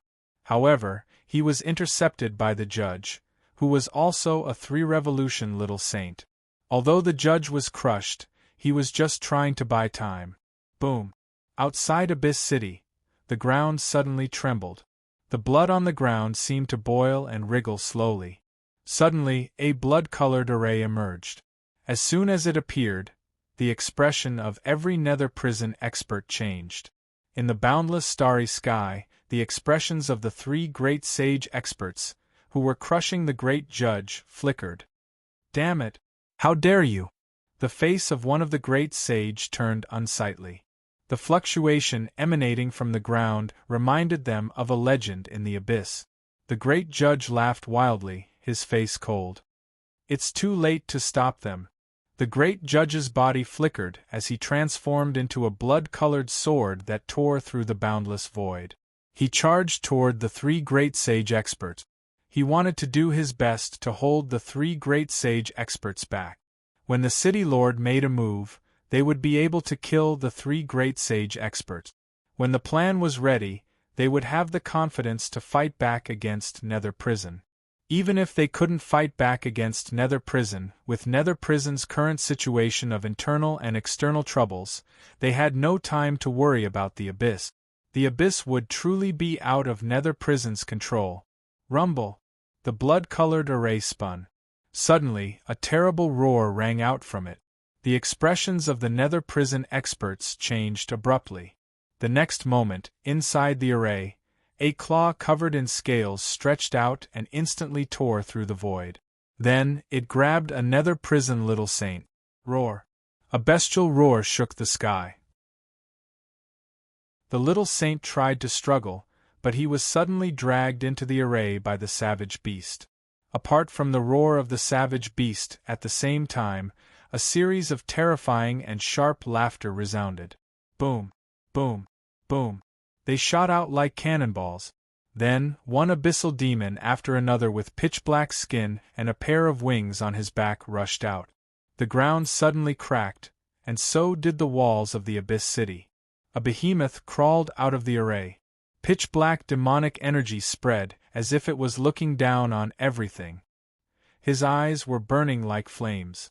It had a dragon head, antlers, lion eyes, a stocky back, and snake scales. A terrible pressure spread in all directions. The tremendous pressure made the legs of the Nether Prison experts tremble. The experts of the abyss, on the other hand, were extremely excited and roared wildly. The Dark Chelan. It was a living Dark Chelan. It was a savage beast from the abyss. The Dark Chelan, who was once sealed by the top Nether Prison Great Sage, had finally broken free. It was not just the Dark Chelan. There were also many ferocious abyssal demons. The main force of the abyss had finally appeared. As soon as these forces appeared, the situation in the abyss was reversed. The Nether Prison forces were forced to retreat in an instant. Roar! The Dark Chelan was a pseudo-divine beast with incomparable strength. It rushed into the enemy's camp and carried out a massacre. Countless Nether Prison experts turned into blood mists and shattered in the void. The blood stimulated the Dark Chelan, making it even more excited. Boom! Boom! Boom! Bufong stared at the sky. Two figures rushed at high speed, colliding with each other like black lines. From the ground, in just a flash, they fought their way up into the sky. It was the battle between the Lord of Abyss City and the Lord Go. The Lord Go seemed to be drunk, and his fat was jiggling. He kept slapping the Lord of Abyss City's face with his exquisite dog paw. The latter was furious. He flapped his wings and kept fighting back. However, in Bufong's eyes, the Lord Go seemed to have a great advantage, completely crushing the Lord of Abyss City. The two kept fighting their way up into the sky. Bufang exhaled softly. When the Lord Go made his paw, Bufang no longer paid attention to it. Instead, he walked in front of Xiao Bai. Lightning arcs were flickering on Xiao Bai's body. Apparently, he was seriously injured. Bufang's mind flickered. He put Xiao Bai back into the system storage space. System, can Xiao Bai be repaired? Bufang asked with a heavy heart. The system was silent for a while, as if it was calculating. Then, a solemn and earnest voice rang out. Yes, but it will take time. Also, the host needs to get the puppet heart of at least a 3-revolution sacred nether puppet to repair Xiao Bai. The puppet heart of a sacred nether puppet? Bufang was slightly taken aback. What was that? It seemed to be a new term, however. If he could repair Xiao Bai, Bufang had to give it a try. The sacred nether puppet is the puppet of the Nether Puppeteer clan, which ranks second among the 9 clans in Nether Prison. The system explained. Bufang furrowed his brows. The Nether Puppeteer clan, which was ranked second among the 9 clans in Nether Prison. The system was up to something. Frowning, Bufang took a deep breath. After a long time, he relaxed his grip. So what if it was a sacred nether puppet? In order to repair Xiao Bai, Bufang had to make a trip. But before that, Bufang felt that he needed to complete the task first. Of the 4 judges, he had killed 2 of them, and there were only 2 left. They were also 2 of the more difficult ones to deal with. There was still a tough battle ahead. Bufang stopped talking. With a thought, he took out spicy strips and stuffed them into his mouth. He came to the city wall. He cut the chains and put Mengqi and Luya down. After that, he put the Netherworld ship and Mengqi into the heaven and earth farmland. As for Luya, Bufang didn't bother to pay attention to him. However, the latter thanked Bufang for saving his life. After bowing to Bufang, he left. Rumble. Just as Bufang put Mengqi and the Netherworld ship into the heaven and earth farmland in the distance, a terrible explosion suddenly rang out. There seemed to be a deafening roar of a beast resounding through the air. A terrible pressure spread, causing Bufang to slightly narrow his eyes. Bam! In the sky, Lord Go turned into a roaring earth prison hound, his body burning with pitch-black earth prison fire. He slapped the Lord of Abyss City in the face and pushed him out of the city. Bufang put Shrimpy away. The little fellow was exhausted. The little guy was tired, so he touched Little Hu's head. The ground under Bufang's feet exploded. His figure shot out, speeding out of the Abyss City. The more chaotic it was, the better. The more chaotic it was, the more opportunities Bufang had to fish in troubled waters. The more opportunities he had to kill the 2 judges. Chapter 12:18. The Dark Qilin was like a world-destroying behemoth. The appearance of such a terrifying pseudo-divine beast was a disaster for the Nether Prison experts. None of them could resist the Dark Qilin's attack. Qilins were auspicious signs and divine beasts. However, they were a variant of Qilin, a pseudo-divine beast that represented death and slaughter. Like the abyssal demons, they lived in the abyss and were the representative experts of the abyss. When Nether Prison invaded the abyss and slaughtered abyssal demons, its top expert, the Great Sage, exiled the Dark Qilin.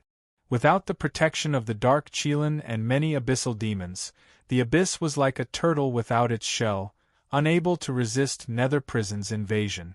In the end, the whole abyss became a vassal of Nether Prison. Now the Great Judge and the Lord of Abyss City had been plotting for a long time.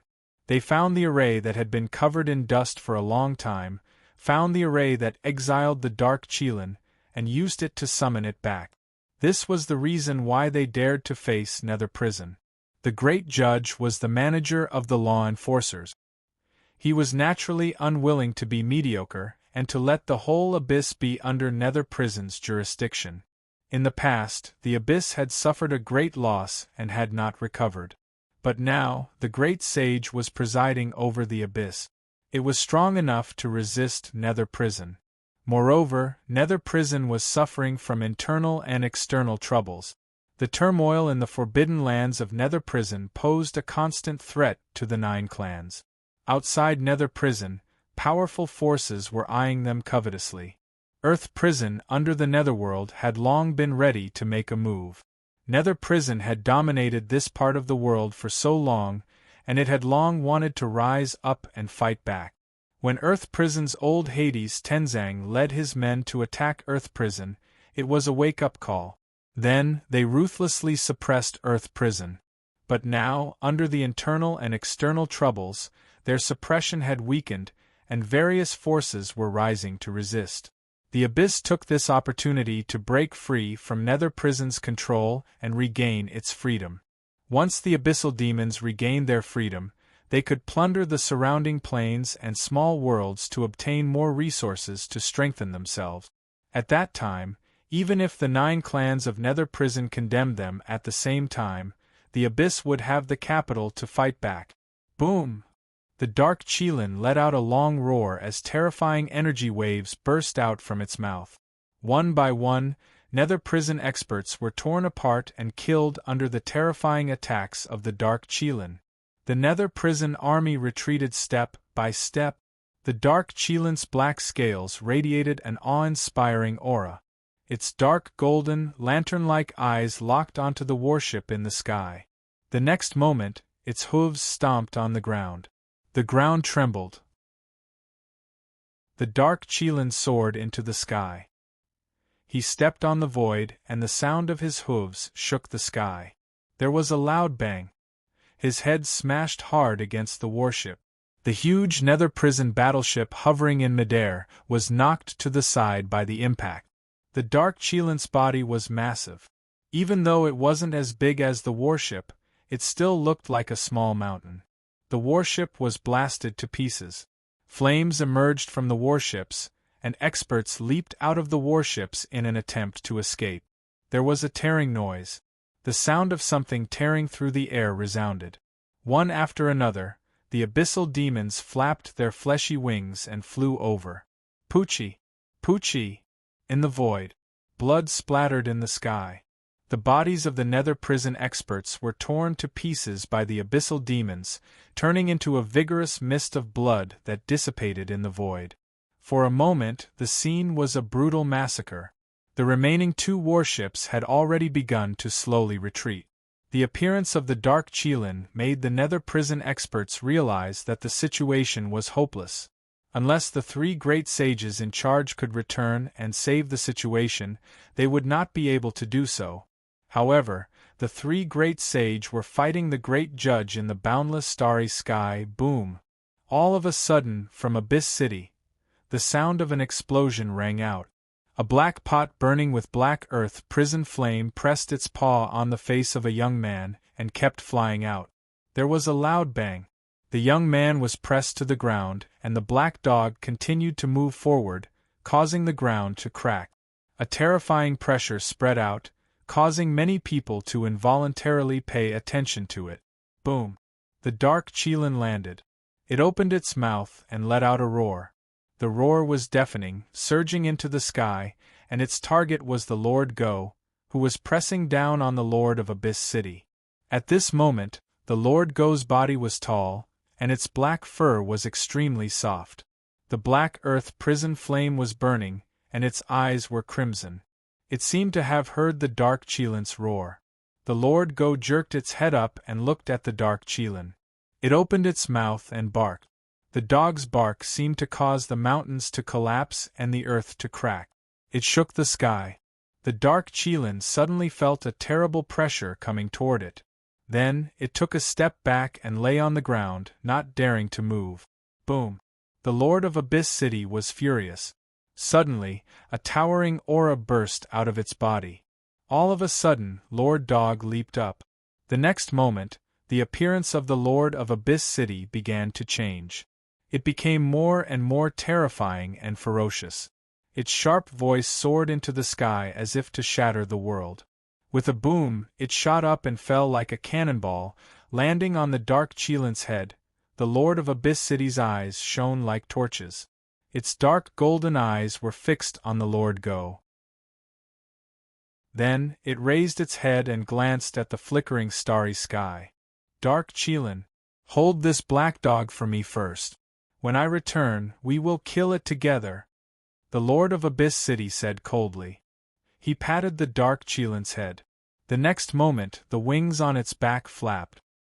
His whole body turned into a stream of black light and rushed into the starry sky. There, the three Nether Prison Great Sage and the Great Judge were fighting. After all, the Great Judge was alone, and his cultivation base was not much stronger than the three Nether Prison Great Sages. At this moment, after a few fierce battles, his body was already stained with blood, and his saint blood was sprinkling in the sky. The small world above his head seemed to be on the verge of collapse. His whole body had almost reached its limit.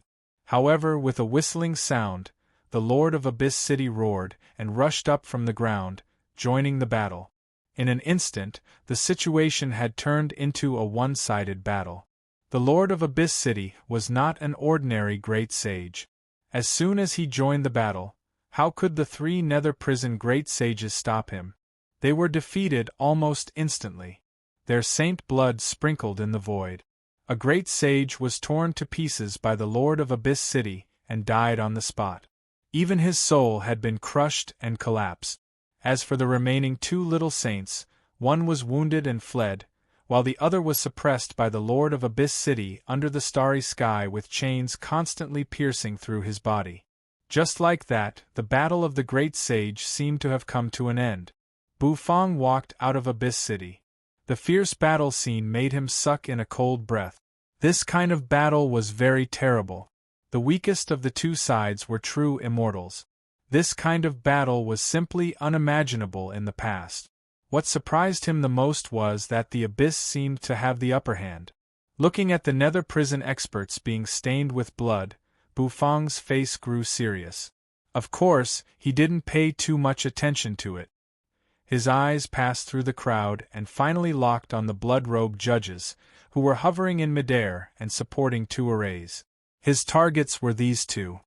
He forced you to unleash the curse and put her in a very weak state. He forced Bufang into a very sorry state. Bufang would never forget this grudge. Bufang would never forget the oath he made. He had said he would kill the four judges, so he would fulfill it. Bufang didn't have a good impression of the Abyss. You were injured, Xiao Bai was injured, and so was Bufang. These were all related to the Abyss, so Bufang naturally didn't have a good impression of it. Boom. The two judges seemed to be controlling the arrays, and two abyssal demons were guarding them. Bufang narrowed his eyes. The next moment, he began to run at full speed. His vermilion robe fluttered and he sped away. Bufang's heart skipped a beat. Immediately, he released his divine will, covering the whole area. With a flip of his hand, a stream of silver light appeared in his hand. In his mind, golden explosive meatballs shot out and hovered around Bufang. Bufang's eyes shone like torches. He dodged one enemy after another. His body turned into a beam of golden light as he sped toward the two judges. Blood-colored light soared into the sky from the two judges. The power in their bodies constantly flowed into the formation, supporting it. Inside the arrays, abyssal demons kept flapping their wings and flying out. It seemed to have sensed danger approaching. The pupils of the two judges constricted. Then, they turned to look in Bufang's direction. Above the yellow sand, a young man with a silver lotus in his hand was flying toward them at full speed. His sharp and indifferent gaze caused their bodies to involuntarily be enveloped in a layer of chill. That familiar look. It was the same look he had when he was swallowed by the turbulence in the void. It was a terrifying will that seemed to penetrate their souls. That young man is not dead yet? The two judges were shocked. The next moment, their expressions changed dramatically. Was Bloodfor, who guarded the Abyss City and intercepted this young man, also dead? Was he killed by this young man? The two judges looked at each other, and then their eyes flashed with hostility. How dare this young man kill two of our brothers? The anger of the two judges skyrocketed. However, in their current state they could not move. However, they were not worried at all. Abyssal demons! Intercept and tear this young man to pieces! With a thought, the faces of the two judges contorted. Their roars shook the sky. Two ferocious-looking abyssal demons flapped their wings and stood in front of the two judges. Their dark golden eyes were fixed on Bufang. Their wings flapped. Then, they shot toward Bufang. Their killing intent soared. They wanted to tear Bufang's limbs to pieces. This was how abyssal demons liked to torture humans. A bird's cry rang out. The flaming wings on Bufang's back appeared. As they spread and flapped, his body shot out like a beam of fire. Facing the two abyssal demons, he did not move at all. The demons' faces grew larger and larger in front of him. The next moment Bufang's eyes narrowed. Lord Go, kill these two abyssal demons and I'll give you a bowl of sweet and sour demon ribs, Bufang said. As soon as his voice rang out, it soared into the sky. Burning with earth prison flames, Lord Go pressed the huge dark Qilin to the ground with his paw. Suddenly, he straightened his neck. He looked over, then grinned, and earth prison flames sprayed out of his mouth. Even from afar, Lord Go's heart would jump at the mention of sweet and sour demon ribs. So what if he killed two demons? As soon as he finished speaking, Lord Go waved his paw in Bufang's direction. Instantly, the sky was filled with pitch-black earth prison flames. Finally, they turned into a pitch-black dog paw, streaking across the sky. Wherever it passed, the void collapsed. Bufang's expression did not change. His body continued to shoot forward like an arrow. The two abyssals grinned, revealing fiendish grins, but in the next moment, their grins came to an abrupt halt, because a pitch-black flaming dog paw fell from the sky. The two demons did not even have time to react before they were smashed into pieces. The earth prison flames burned. All the pieces were burned to ashes. For the sake of the sweet and sour demon ribs, Lord Go did not hold back at all. The two demons who blocked his way were killed by Lord Go with one paw. Bufang's figure shot out like an arrow, his expression unchanged. The pupils of the two judges had already constricted. Looking at the monstrous earth prison flames, they took a deep breath. Suddenly, they had a bad feeling in their hearts. Inside the earth prison flames, a mass of crimson light surged. A flash of silver light, dazzling and dazzling. It streaked across the sky like a shooting star. The next moment, the young man's face enlarged in front of their eyes. The familiar face caused their hearts to suddenly tremble. Bufang let out a long roar. His eyes were cold and ruthless. 7 explosive meatballs turned into golden beams of light and fell into the dried pot. Instantly, the silver dried pot emitted an unparalleled restless force. Bufang's hand, which was holding the dried pot, seemed to be unable to control it. I told you! I will definitely kill the 4 of you. Now there are only 2 of you left. Bufang stared at the 2 judges and said. Then, he threw out his hand. The perishing pot mixed with the explosive meatballs shot out at high speed. The restless energy left a trail of silver and gold light in its wake as it shot straight into the void in the eyes of the 2 judges. It suddenly exploded. Chapter 12:19. How powerful was a perishing pot stuffed with 7 explosive meatballs? At the very least, it was much more powerful than the original perishing pot. The principle of the perishing pot was to use the collision of unstable energy to produce a terrible explosion to destroy. Coupled with the violent energy of the explosive meatballs, the energy of the perishing pot was like a fuse, which was completely ignited. The explosive energy became stronger and stronger. Of course, this kind of growth was not too ridiculous. The original perishing pot could only kill a 2-revolution little saint at most. For a 3rd revolution little saint, he would only be seriously injured at most, and it would be very difficult to kill him. However, the perishing pot stuffed with 7 explosive meatballs should be even more powerful. It would not be a problem for it to kill a third revolution little saint, and it would even have a chance to kill a fourth revolution little saint. Since stuffing explosive meatballs into the perishing pot could enhance its power, why didn't Bufang stuff a few more into it? In that case, wouldn't the power of the perishing pot be even more terrifying? Of course, there was a limit to this. The perishing pot could only hold 7 explosive meatballs at most, and if it stuffed too many of them, it would explode instantly. It was very easy for the perishing pot to explode in an instant. In that case, Bufang might be killed before the perishing pot could kill the enemy. If that happened, it would be the biggest joke in the world. The perishing pot suddenly exploded. The violent energy rumbled in an instant. It turned into a violent sea of fire that swept across and engulfed the 2 judges in an instant. Boom! A loud explosion rang out. The 2 judges howled miserably. They were indeed howling miserably. There was no way for them to avoid Bufang's perishing pot. They needed to control the array. They had planned to let the 2 little Saint Realm abyssal demons stop Bufang or kill Bufang.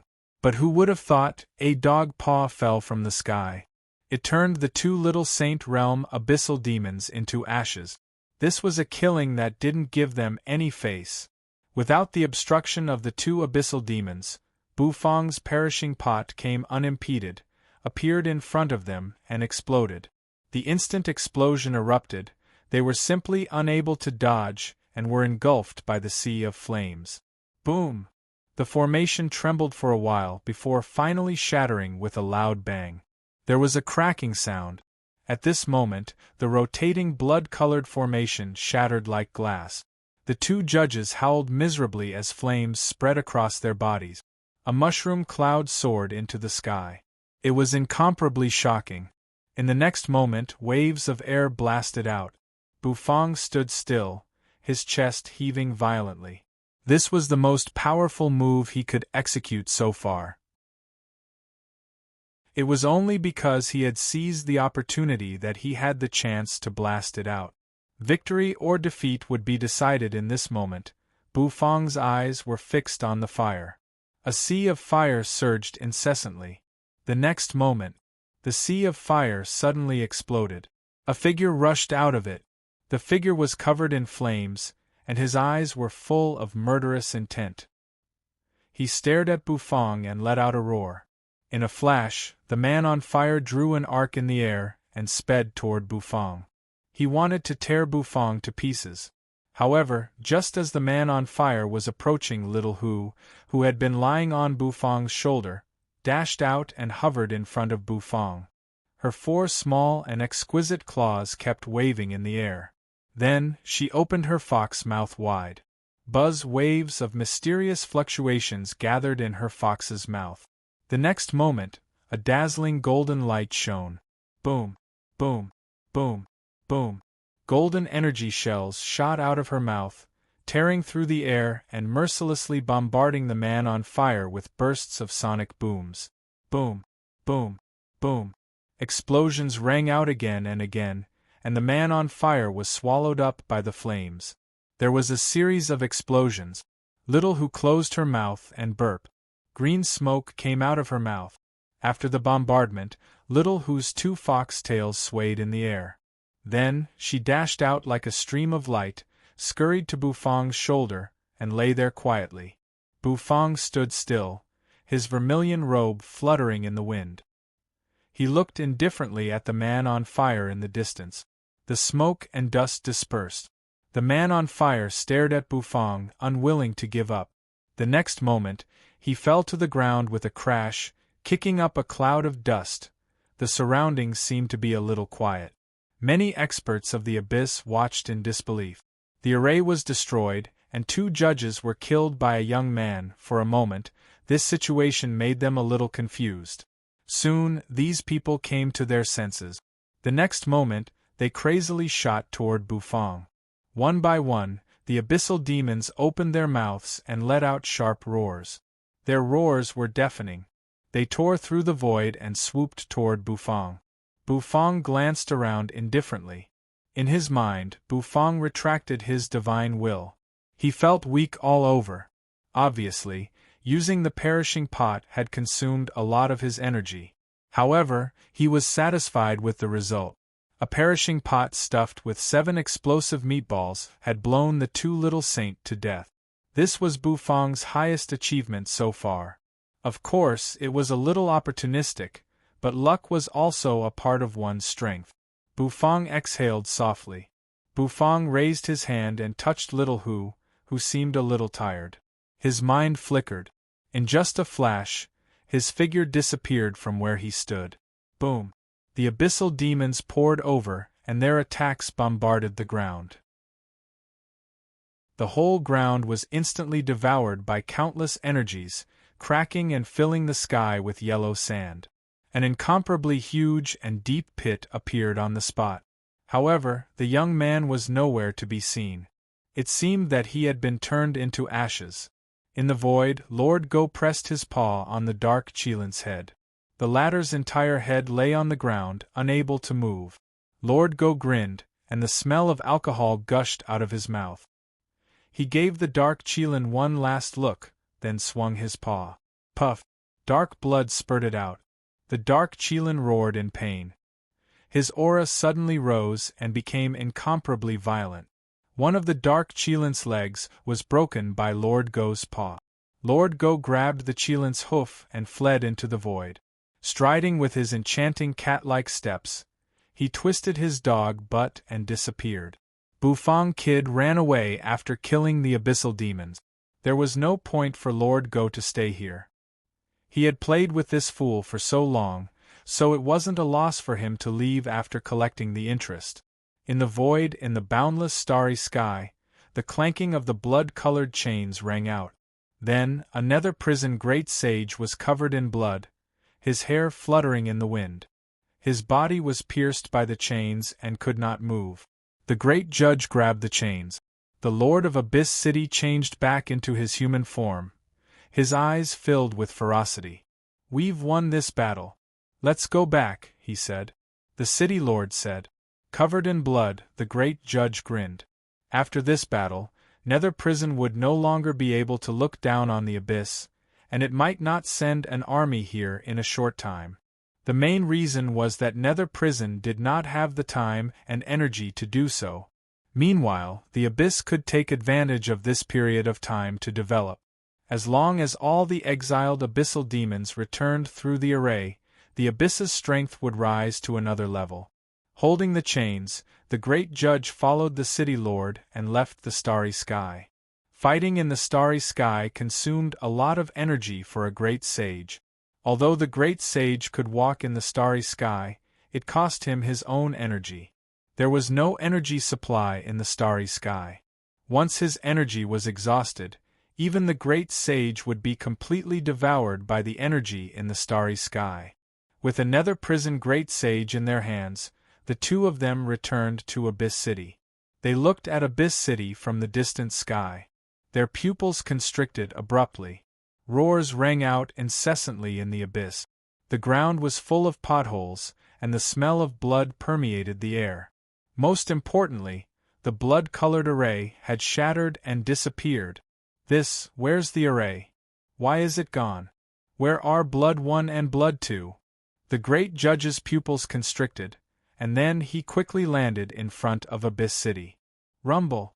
The wreckage of the Nether Prison battleship smashed to the ground and shattered.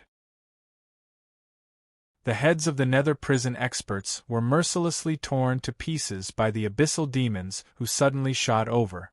These demons had been exiled for too long, and their bodies were filled with ferocity. Naturally, they showed no mercy to the Nether Prison experts who banished them. The Nether Prison experts were all wiped out, and countless were killed or wounded. One great sage escaped, and 2 battleships retreated. There were only a few Nether Prison experts left in the 2 battleships. The crusade against the abyss was a complete failure. The Nether Prison's face was mercilessly beaten by the abyss. However, in front of Abyss City, the Lord of Abyss City and the Great Judge were not very happy. The array was destroyed. Less than 1/3 of the abyssal demons in the land of exile had returned. They had spent so much effort, but they had only found 1/3 of the abyssal demons. Without the flesh and blood of the nether prison experts, they could not reconstruct the array, and no one knew how long it would take for the rest of the abyssal demons to return. All of this seemed to have been destroyed by a young man. Trash. Blood 1 and Blood 2 are trash. I can't believe they were killed by a human youth. The great judge was furious and kept roaring. In the distance, the dark Chelan, with one leg broken, kept struggling and howling, so that no one dared to get within hundreds of miles of it. The Lord of Abyss City was depressed when he saw the dark Chelan's miserable state. One of its legs was torn off by that mangy dog. It was a serious injury to its vitality, and it would take a long time for it to recover. Overall, they did not suffer a loss at the hands of the nether prison this time.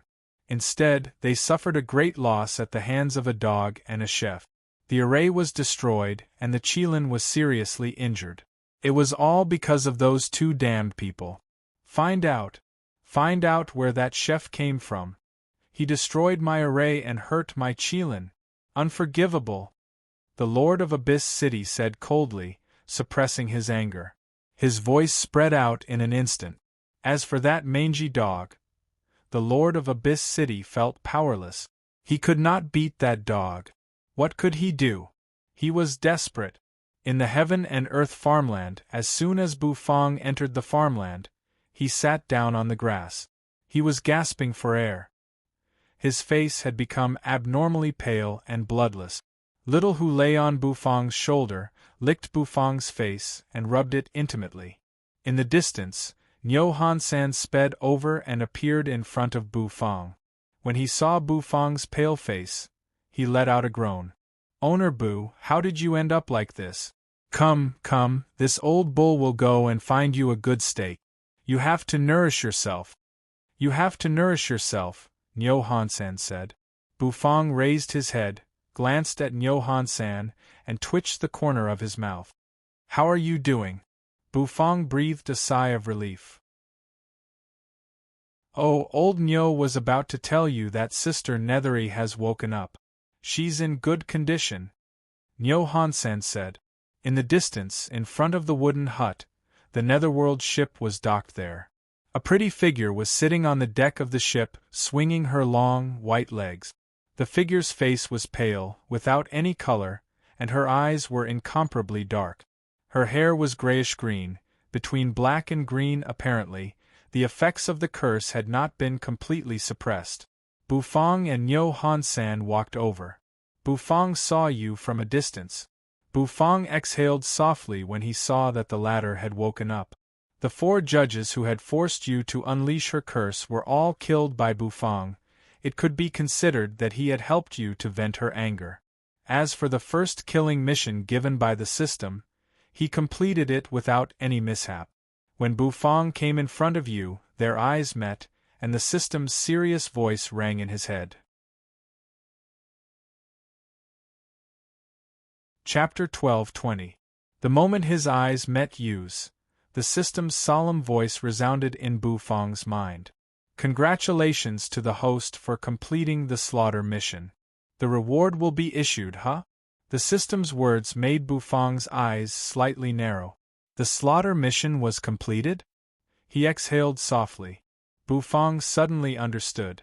The 4 judges were all killed by Bufang's perishing pot, and he had completed the system's slaughter mission.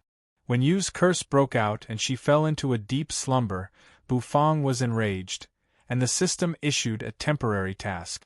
Now that the task was completed, the reward would naturally be issued. As soon as he thought of this, Bufang's eyes lit up. Nyo Hansan, who was standing at the side, seemed to have noticed Bufang's gaze, and he immediately smacked his lips. Owner Bu, take your time. This old bull will find you a good steak to nourish yourself. After saying that, Nyo Hansan tiptoed away.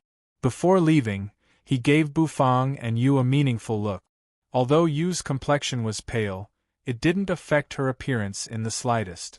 She was still so beautiful and peerless. She cast a puzzled look at Nyo Hansan. The latter's meaningful gaze made her a little confused and puzzled. She looked at Bufang and saw that Bufang was deep in thought. She didn't interrupt Bufang, and she continued to sit on the netherworld ship, swinging her long, white legs. She originally thought that the netherworld ship would disappear, and she didn't expect that when she woke up, the netherworld ship would be right beside her. This made her very happy. The netherworld ship was very important to the netherworld woman, and it could be considered a spiritual sustenance. After all, when she was exiled by the old Hades gave her the netherworld ship so that she could find some comfort in the boundless and lonely void. The atmosphere instantly turned silent. Mission rewards will be released. 1 fragment of the God of Cooking set, the cooking method of sword pot, and the qualification to possess an artifact spirit. The system's words were solemn and serious. The conversation ended. Bufang sank into contemplation. This reward could be said to be very generous, but it was normal. After all, the difficulty of this killing mission was really high. If it wasn't for Bufang's good luck, he wouldn't have been able to complete it. He might not be able to complete it. After all, Bufang's current cultivation was only at the half-step saint state, and the massacre mission required him to deal with the 4 little saints. Moreover, they were little saints with different levels of strength. Among them, there were rank 3 and rank 4 little saint. If he were to use normal methods, Bufang wouldn't be able to do it no matter how hard he tried. Of course, no matter what, Bufang being able to complete the mission was also Bufang's luck. Buzz, a ripple spread out. Bufang fell into deep thought. All of a sudden, a mournful moo resounded, interrupting Bufang's contemplation, causing Bufang to come back to his senses. Bufang's contemplation was interrupted, and he looked around suspiciously. Yu's grayish-green hair fell to her waist, and her big eyes blinked as she stared at Bufang. Bufang gently exhaled. His figure leaped up, landing on the netherworld ship. His mind flickered. Instantly, a formation appeared on his finger. He stretched out his finger, touching the space between Yu's eyebrows. Buzz, on Yu's body, a pitch-black brilliance emerged. Hiss, a huge dark green cursed snake coiled around Yu's body, spitting out its tongue as it coldly looked at Bufang. Bufang's heart sank. Indeed, even if it was a dish cooked with ingredients with rich vitality, the effect of suppressing the cursed snake had become very weak. The cursed snake seemed to have signs of awakening and breaking out. "Does it hurt?" Bufang looked at Yu, his face expressionless. "Yes." Yu raised her head, looking at Bufang. Her grayish-green hair brushed past her cheeks, and her eyes were flawless as she looked at Bufang. Bufang nodded. In the distance, Nyo Hansan ran back, his hand holding a piece of steak overflowing with essence energy. "Oh, Owner Boo, old Nyo is back. This steak is absolutely nourishing." Nyo Hansan was so excited, wiping the redness from his hands. Bufang received Nyo Hansen's steak, nodding slightly. He took out the black turtle constellation wok, preparing to cook this steak. Of course, there were many steps in this process. After washing the steak, he had to clean the blood stains and sprinkle all kinds of spices on the steak to marinate it. During this process, miserable, sorrowful, and indignant moos resounded incessantly. Every time, Bufang would raise his head in confusion and look around. "It's okay. It's just a daily moan. Owner Boo, you don't need to pay attention to it." Nyo Hansen rubbed his hands, smiling. City Lord Mingqi was also in the heaven and earth farmland. It was the first time she came to the farmland, and she was very surprised by this world. Especially the heaven tree in the center of the farmland. It was a living heaven tree. Although it was only in its infancy, the familiar fluctuation made Mingqi understand that it was the heaven tree of the heaven chief realm. There were all kinds of fields, all kinds of recipes, tea trees, rivers. This world was like an ideal back garden, a place that every chef yearned for even in their dreams. Did this world belong to Bufang? Mingqi kept walking in the heaven and earth farmland, thinking. After a long time, she returned to the wooden house and saw Bufang cooking steak, so she came over. There were many questions in her heart that she hadn't asked, but she didn't ask. She knew that if it weren't for the emergency this time, Bufang wouldn't have brought her to this world. So, she knew clearly what she should ask and what she shouldn't ask. Sizzle, the aroma of meat quickly filled the air. This piece of beef was very big. Bufang cut it into 4 pieces, 1 for each person. It seemed that Bufang also knew that Mengqi was in the farmland, so he cooked a piece for her. The black turtle constellation wok shook. Instantly, the boiling oil splashed everywhere. The 4 pieces of steak in the wok flew up at the same time, spinning in the air and shaking the oil. The aroma burst out. After spinning a few times in the air, the steak fell back into the black turtle constellation wok with a splash. The tender beef on the wok was shaking unceasingly. Owner Bu's cooking skills are always so pleasing to the eye. Nyo Han-san watched from a distance, fascinated. Of course, he was more interested in the meat aroma in the air. Yu sat on the netherworld ship, swinging her fair legs. Her eyes sparkled as she stared at Bufang. Mengqi was naturally shocked. Bufang's cultivation base had improved, and so had Bufang's cooking skills. Now, Bufang's cooking skills should be much better than hers. Of course, Mengqi still had many questions in her heart. For example, where did Realm Lord Dit go? Did he get the final divine chef's inheritance? And why did Bufang come out first? She wanted to ask more, but she decided to wait for Bufang to cook a perfect dish first. When it came to food, Nyo Han-san was very excited. He eagerly walked out of the wooden house with a table, placing it in front of everyone. Then, a blue and white porcelain plate was placed on the table. The blue and white porcelain plate was so clean that it seemed to reflect people's faces. All of a sudden, sizzling hot air rose up. Bufang's face was expressionless as he pointed at the black turtle constellation wok. Immediately, the 4 steaks in the wok flew out. They slowly spun in the air, shaking the beef fat inside. It seemed that the taste of the steaks had become purer. Clatter. The 4 steaks accurately landed on the blue and white porcelain plate. Then, he tidied up the wok. Bufang came in front of the wooden table. He placed the cutlery and utensils on the table. Then, he took out a white cloth and wiped the stains on the porcelain plate, leaving nothing behind. This was Bufang's habit. The steaks seemed to emit a faint radiance. A layer of sauce was poured over the steaks. This sauce was Bufang's harvest from the abyss. It was a mixture of spices and abyssal chili sauce. The sauce was poured over the steaks, making the fragrance of the steaks stronger. You couldn't wait to sit at the table. Bufang had other actions for Yu's steaks. He took out a crystal fruit of life, crushed it, and sprinkled it on the steak.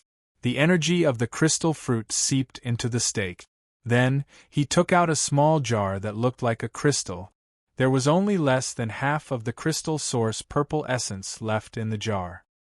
He scooped up a small spoonful of the crystal source purple essence and poured it on Yu's steaks. The energy immediately dispersed and mixed with the sauce. "Hurry up and eat," Bufang said. Bufang glanced at Yu.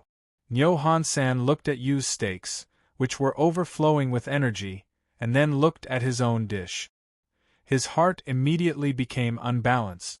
What right did you have to have the crystal fruit of life and the crystal source purple essence as ingredients? Owner Bu, I also want it, Nyo Han-san immediately said. Mengqi speechlessly rolled her eyes at Nyo Han-san. This foolish cow. Then, Mengqi grabbed her knife and fork, cut a piece of steak, and stuffed it into her mouth. The tender steak had a fragrant gravy, and it was just the right amount of grease. After eating it, her somewhat frightened heart calmed down, and she felt a warm feeling in her heart. As expected of the great demon's dish. Being able to eat such a dish was really a blessing. Mengqi thought inwardly. Nyo Han-san was still resisting unfairly. However, Bufang leisurely cut a piece of beef with his knife, stabbed it into the meat, and put it into his mouth. Slowly, he raised his head. With an expressionless face, he looked at Nyo Han-san. That gaze, instantly, Nyo Han-san, who was waving his knife and fork, stopped moving. He didn't even dare to let out a fart. The corners of Yu's red lips slightly rose. Then, she stuck out her tongue, licking the sauce on the steak. A majestic wave of spirit energy instantly entered her body, causing her eyes to brighten. Waving their knives and forks, they began to eat. After eating and drinking to their heart's content, Yu contentedly entered the netherworld ship. As for Bu Fong and Nyo Han-san, they enjoyed lying on the chairs in front of the wooden house. Mengqi clasped her hands, then floated away, wandering around the heaven and earth farmland. While they were enjoying themselves, Bu Fong began to observe the rewards. First was the fragment of the God of Cooking set. Regarding the next piece of the God of Cooking set, Bu Fong had always been looking forward to it. Now that he had collected 2 pieces, Bu Fong wasn't sure how many pieces the last piece of the God of Cooking set needed. No matter what, this last piece of the God of Cooking set was absolutely extraordinary. The second reward was the cooking method of the sword pot dish. Sword pot. This was something Bu Fong had never heard of before. Moreover, the system hadn't given out a cooking method reward for a long time. Regarding this reward, Bu Fong was a little curious. Of course, curiosity was just curiosity. For the time being, Bu Fong hadn't read and accepted the sword pot cooking method. At this moment, Bu Fong wanted to relax a little. There was also the third reward, the qualification to possess the body. This was the reward that Bu Fong was looking forward to the most. Currently, Bu Fong had the Dragon Bone Kitchen Knife Spirit, the Golden Divine Dragon, the Vermilion Robe Spirit, the Flaming Vermilion Bird,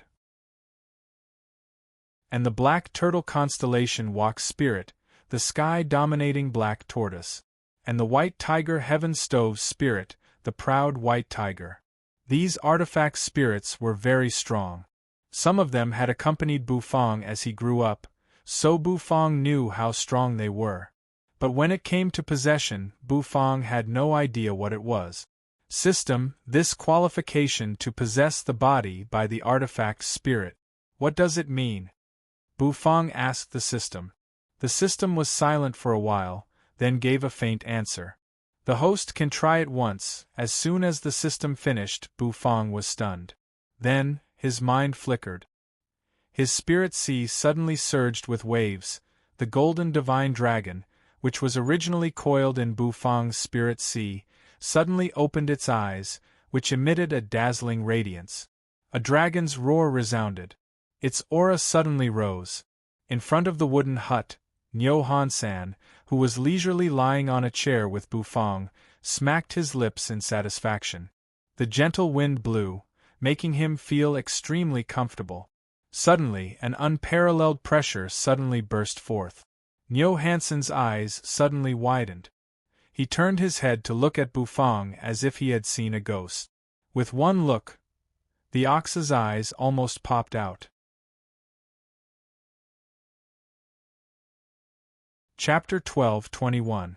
That resplendent golden light was so dazzling that it shot into the sky, blinding Nyo Hansen's eyes.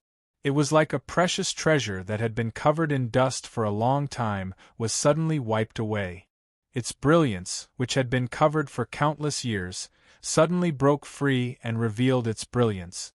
A dragon's roar resounded from the 9 heavens, lingering in Nyo Hansen's ears.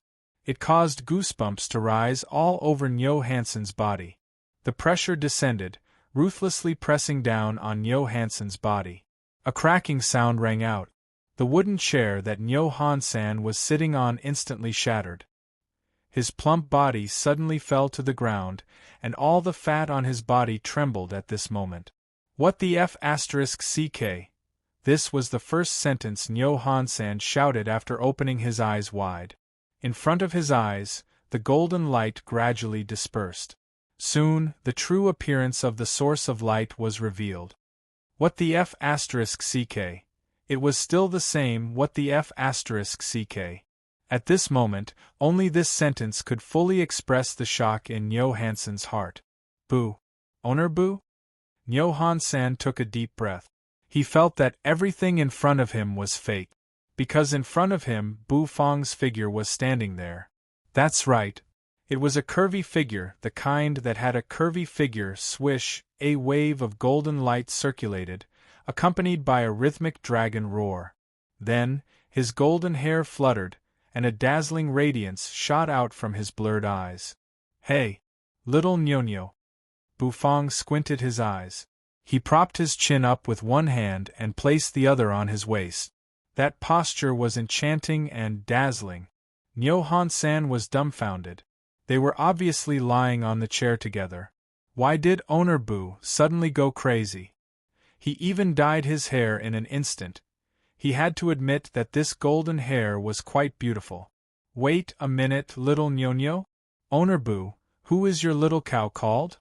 Nyo Hansen's lips were trembling as he asked in a trembling voice.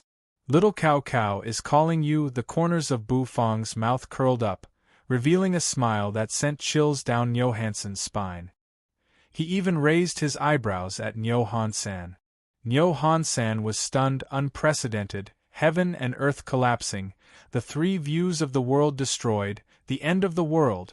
He had never thought that Owner Bu's expressionless face could actually reveal such a difficult smile. He even raised his eyebrows. How did Owner Bu know how to smile? Smiling at him? Was he addicted to eating steak? Did he take a fancy to old cow's righteous meat? Bu Fang. Well, maybe he shouldn't be called Bu Fang. This person wasn't Bu Fang at all. I can finally come out for a walk. Tool spirit possession. I didn't expect this little host to comprehend such a difficult operation in such a short time. Bu Fang rubbed his face, an unfathomable smile appearing on his face. Nyo Han-san looked as if he had seen a ghost. His mouth moved up and down.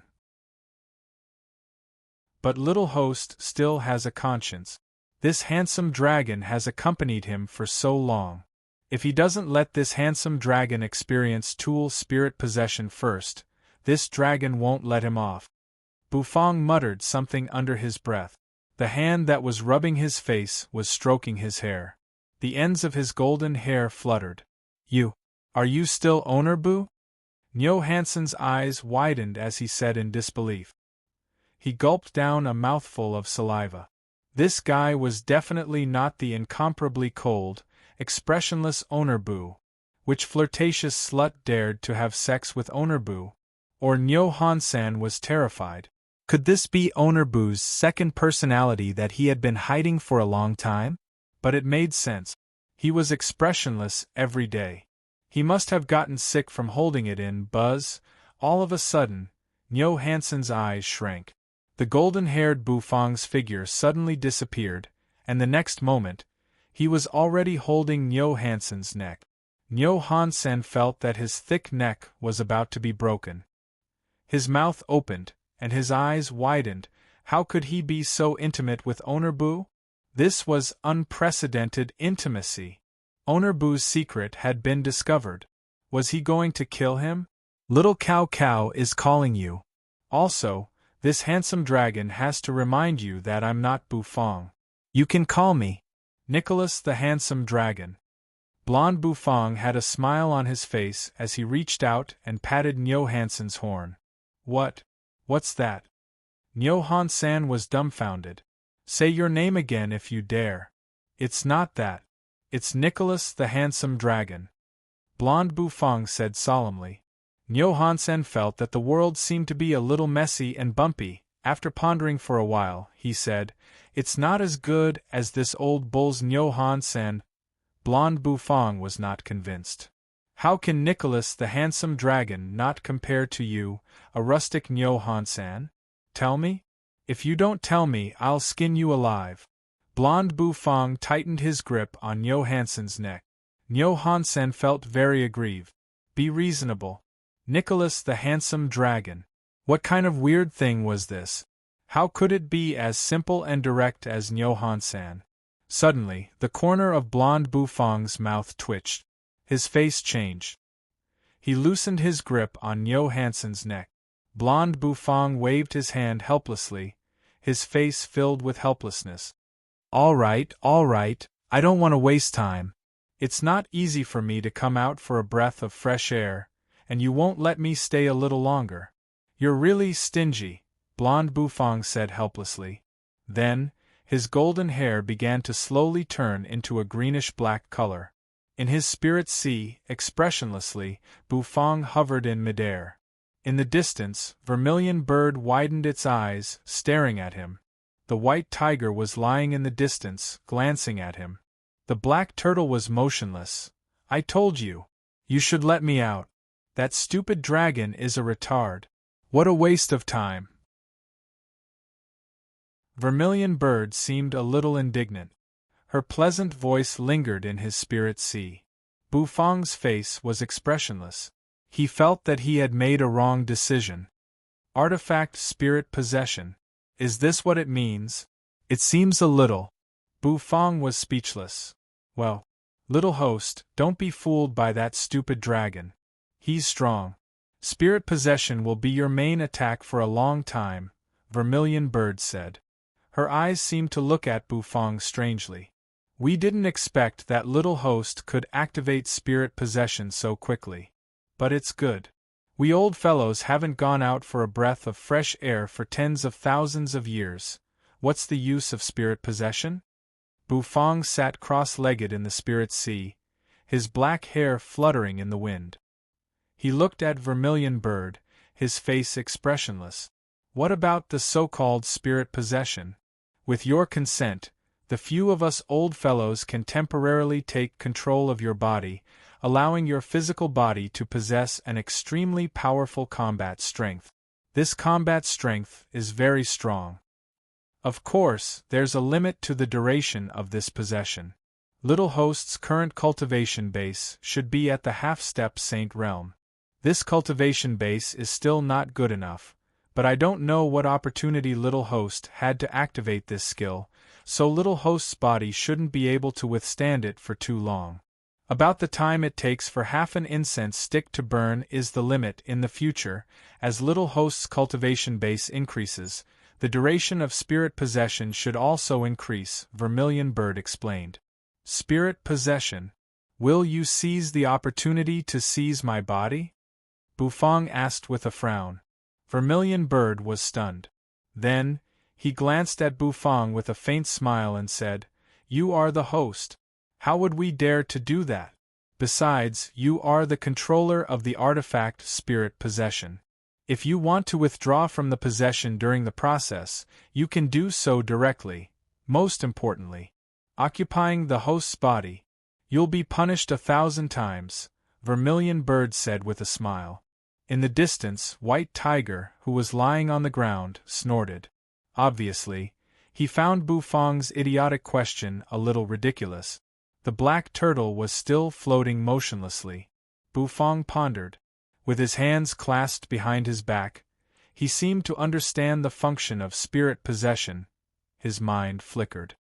His spirit sea immediately surged with stormy wave. Then, a golden divine dragon suddenly emerged in his spirit sea. I, Nicholas the Handsome Dragon, haven't gotten enough air. Why am I back? The golden divine dragon widened his eyes, his long and narrow body tossing and turning in the spirit sea. Vermilion Bird, White Tiger, and Bufang all stared at him indifferently. Finally, the golden divine dragon stopped talking. Nicholas the Handsome Dragon? You big worm! How dare you flatter yourself? Why don't you use the name given to you by the previous host? Vermilion Bird said sarcastically. Why did you mention the name given by the previous host? If you don't want me to be called Nicholas the Handsome Dragon, then don't. Why did you mention the previous host? Little host is here. Don't you think it's inappropriate? How about this? Little host, give this handsome dragon a name. In the future, when this handsome dragon goes out, I can introduce myself. The golden divine dragon rolled his eyes at Vermilion Bird, then looked at Bufang. Bufang glanced indifferently at the golden divine dragon. Then you'll be called Goldie, Bufang said. The golden divine dragon's struggling body suddenly froze. He seemed to have made a very stupid decision.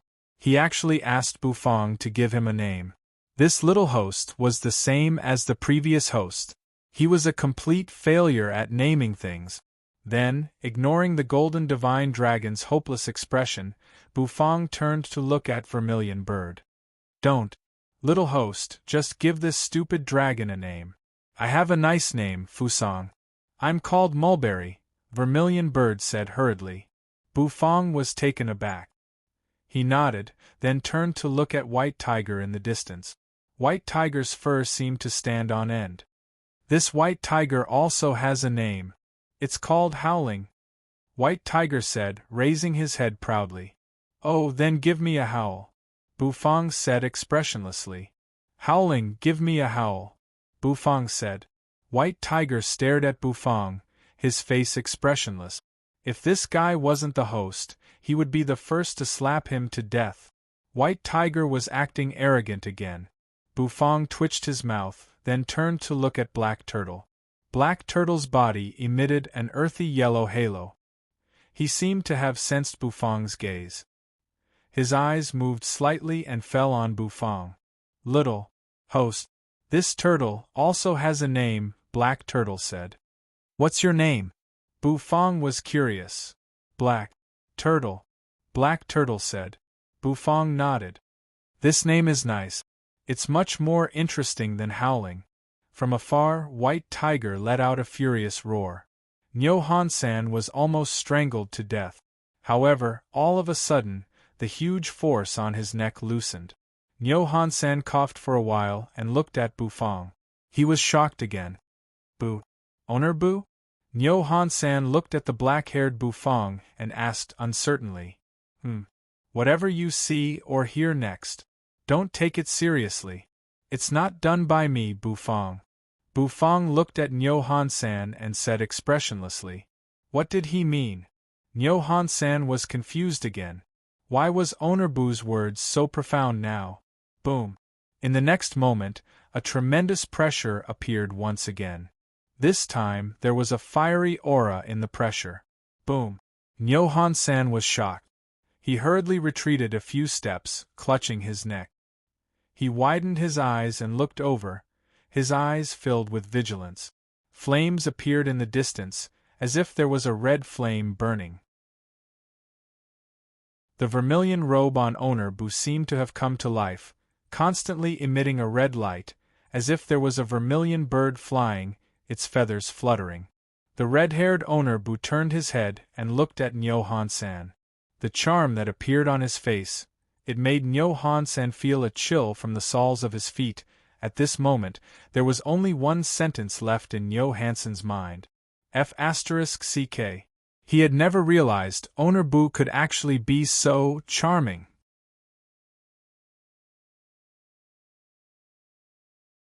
Chapter 12:22. The golden-haired Owner Bu. Forget about it. But now, there was a red-haired Owner Bu. This was really not something people were used to. Especially, this red-haired Owner Bu, he seemed to be somewhat attractive and charming. This was the scariest part. Nyo Han-san stared blankly. He found that Bufang's eyes seemed to be a little blurred. The vermilion robe on his body was fluttering, raising a scarlet flame. The flame shone on Bufang's face, making the latter's fair skin look as if it was reflecting the fire. What the F***ck? Nyo Han-sen shouted again. He found that today, his view of the world was mercilessly trampled and ravaged by Owner Bu. It seemed that Nyo Hansen's shout had interrupted Bufang's indulgence. The latter turned his head and looked over, slightly tilting his head, his eyes locking onto Nyo Han-san. Oh, a little cow. The red-haired Bufang said with a light smile. With this smile, Bufang instantly raised his hand. The vermilion robe caressed his skin, revealing his fair palm. His slender fingers slightly bent, covering his upturned lips. That look, it was as if a little girl was shy and timid. Every frown and smile seemed to be full of seductive gestures, stirring up people's hearts. So terrifying! What was wrong with Owner Bu? You. Nyo Han-san sat on the ground, his face flushed and his mouth trembled. He couldn't say a word. That feeling of holding his words made him want to bang his head on the ground. I am me, a different kind of fireworks. I am Fusang. Nice to meet you, the red-haired Bufang said with a smile. With this smile, he raised his palm again, his little finger slightly curled up, covering his lip. Every frown and smile seemed shy and timid. Nyo Hansen's whole body trembled, and goosebumps appeared on his skin. Owner Bu, don't be like this. We are all on the same side, don't be scared. After speaking to Nyo Han-san, the red-haired Bufang swung his arms, slowly walking toward the heaven and earth farmland.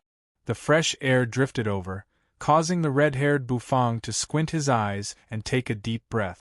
The fragrance of grass, the fragrance of immortal medicine. All kinds of fragrances lingered in the mouth and nose of the red-haired Bufang, making him close his eyes in enjoyment. He spread his arms wide. It spun around on the spot. As he spun, the vermilion robe actually fluttered, as if it was a vermilion bird that had come to life, spreading its wings and flying high. In the distance, Nyo Han-san, who was following Bufang, twitched his mouth when he saw this. He believed that Owner Bu must have gone out for a big fight and damaged his brain. What should he do now? Owner Bu had gone crazy. How could he still do things properly? Ha ha ha, a laughter that was as clear as a silver bell rang out. Nyo Han-san saw Bufang smiling cheerfully as he raised his palm. It was unknown why a vermilion bird condensed from flames appeared on his fingertip. The vermilion bird landed on the red-haired Bufang's fingertip, spreading its wings. The scene was beautiful, however. He felt that something was wrong. A rustling sound came from the bushes. Then, a little chick's head popped out.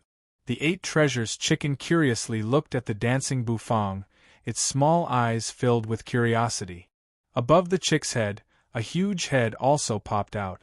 It was the head of the 8 treasures pig. The pig's nose twitched, looking over curiously. All of a sudden, the red-haired Bufang flicked his finger. Instantly, the vermilion bird on his head dispersed. His gaze turned, landing on the bushes in the distance. There, the chicken's feathers instantly stood on end. Without hesitation, it turned around and ran. This kind of caring gaze. Why was it so strange? Buzz, however, 80 had just taken a step forward, and its figure had yet to rush out. It was picked up by someone. It was unknown when the red-haired Bufang had grabbed its head, but it was already in his hands. What a fast speed! Nyo Han-san took a deep breath. He didn't even notice whether the red-haired Bufang moved or not. In the blink of an eye, 80 was caught. The current 80 had eaten countless heavenly and earthly treasures, and it could be considered a top-grade immortal ingredient. Moreover, the 8 treasures chicken was famous for its fast movement speed. The current 80, with its explosive speed, might not even be able to catch up to the little saint. However, what happened just now? What was going on with that speed? What a cute little chick! The red-haired Bufang's face was filled with a doting smile. He rubbed 80's head, holding it in his palms. His eyes were filled with love. 80 panicked. This stinky chef, please don't look at the cute 80 with that kind of caring gaze. 80's heart trembled. Finally, it couldn't help but kneel on Bufang's palms. Its wings patted together, and it couldn't help but nod, begging for mercy. Too cute. The red-haired Bufang's heart was filled with joy. He rubbed 80's head with both hands, making the latter want to die. Rustle! Rustle! In the distance, when the 8 treasures pig saw 80's miserable state, it was instantly scared out of its wits. Without saying a word, it mooed and ran wildly across the grassland, the fat on its body trembling. In just a flash, it was far away. 80 looked at the 8 treasures pig, and its eyes seemed to have an incomprehensible heartbreak. In his spirit sea, sensing everything that the vermilion bird Mulberry had done, Bufang was speechless. This vermilion bird and the divine dragon were not much different. He exhaled softly. He finally understood that in the heaven and earth farmland, he couldn't use the power of the tool spirit possession. However, the speed that the vermilion bird mulberry had just shown made Bufang a little shocked. That speed was much faster than Xiaopi's. However, Bufang's heart was firm. Under normal circumstances, one couldn't use the tool spirit possession. Otherwise, whether it was the divine dragon Goldie or the vermilion bird mulberry, the characters they showed would make people think that Bufang was a psychopath. Buzz in the Spirit Sea energy swirled. Then, the vermilion bird mulberry's figure emerged. She seemed a little dissatisfied with being called back. She shook her wings, glaring at Bufang. Okay, I'm leaving. I understand most of the tool spirit possession now. Bufang's face was expressionless.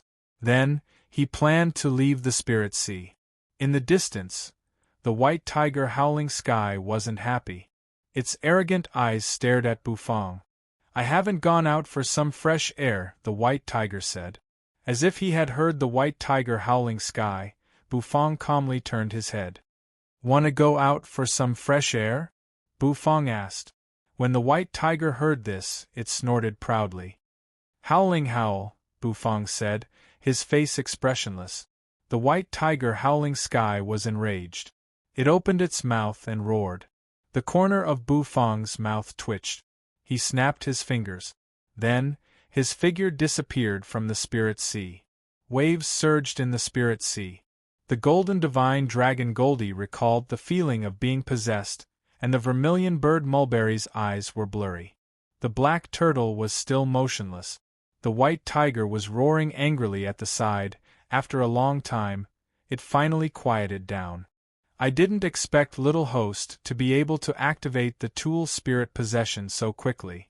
It seems that he will soon encounter the real ordeal on the road to becoming the god of cooking. The vermilion bird's eyes focused. The road to becoming the god of cooking is not that easy. The real ordeal has just begun. I don't think this kid will succeed. The white tiger snorted. Howling, don't think so. I think he's not bad. Compared with the previous icebergs, Little Host is very approachable, the golden divine dragon said with a smile. The previous hosts were all ruthless characters. It's because they were all ruthless characters. Howling, don't think that kid will succeed because... The white tiger said coldly. Enough. We're just tool spirits. We just need to fulfill our duties. As for the rest, don't worry too much. A series of rumbling sounds resounded. The black turtle, who had been silent all this time, finally spoke. The white tiger shut its mouth and snorted proudly. The golden divine dragon and the vermilion bird exchanged a look, feeling somewhat helpless. Bufang opened his eyes. He saw Nyo Han-san in the distance, his mouth agape and face full of fear. He also saw Mengqi, who popped her head out looking dumbfounded. Bufang felt something soft in his hand. He looked down and saw 80, who had been rubbed so hard that he had lost all hope of living. Bufang arched his brows. Then, with an expressionless face, he flicked his finger, sending 80 flying. The latter fell on the ground like a ball, bouncing a few times. Bufang shook his hand, and the red hair on his head quickly retreated, turning back into a jet-black color. Bufang clasped his hands, looking at the shocked Nyo Han-san and the bewildered Mengqi. What you saw just now wasn't me, Bufang said. Nyo Han-san closed his mouth, smacking it. Mengqi pursed her red lips. Do you think we believe it? Seeing the look in their eyes, the corner of Bufang's mouth twitched. Sure enough, he couldn't use the tool spirit possession in front of others. People would really think of him as a lunatic. Ownerbu, we all know that being a chef is a high-risk job. The pressure is great and you need to vent. We understand. Nyo Han-san stood up, waving his hand. Bufang's face twitched. He glanced sideways at Nyo Han-san, and his sharp eyes made Nyo Han-san tremble. He felt as if the beef all over his body was shivering. The cold and aloof Ownerbu is back. All right, it's about time for me to go back. Bufang was too lazy to explain to Nyo Han-san. Go back? Mengqi's eyes brightened. Go back to the Heaven Chief realm? Although the farmland was good, Mengqi still wanted to go back. She didn't know the situation in the Dit realm. If the Dit realm lord died, the entire Heaven Chief realm would fall into chaos. Bu Fang glanced at Mengqi. He signaled the latter to follow him. The latter's immortal robe fluttered as she strode forward. Niu Hansan hurriedly rolled and crawled over as well. He glanced at 80, who was sitting on the ground and shivering, sighing inwardly. Nethery's condition had also improved a lot. Bu Fang came to the wooden hut. After checking Yu's condition, he decided to leave the farmland. His mind flickered. A wave of light shrouded him. Niu Hansan waved his hand.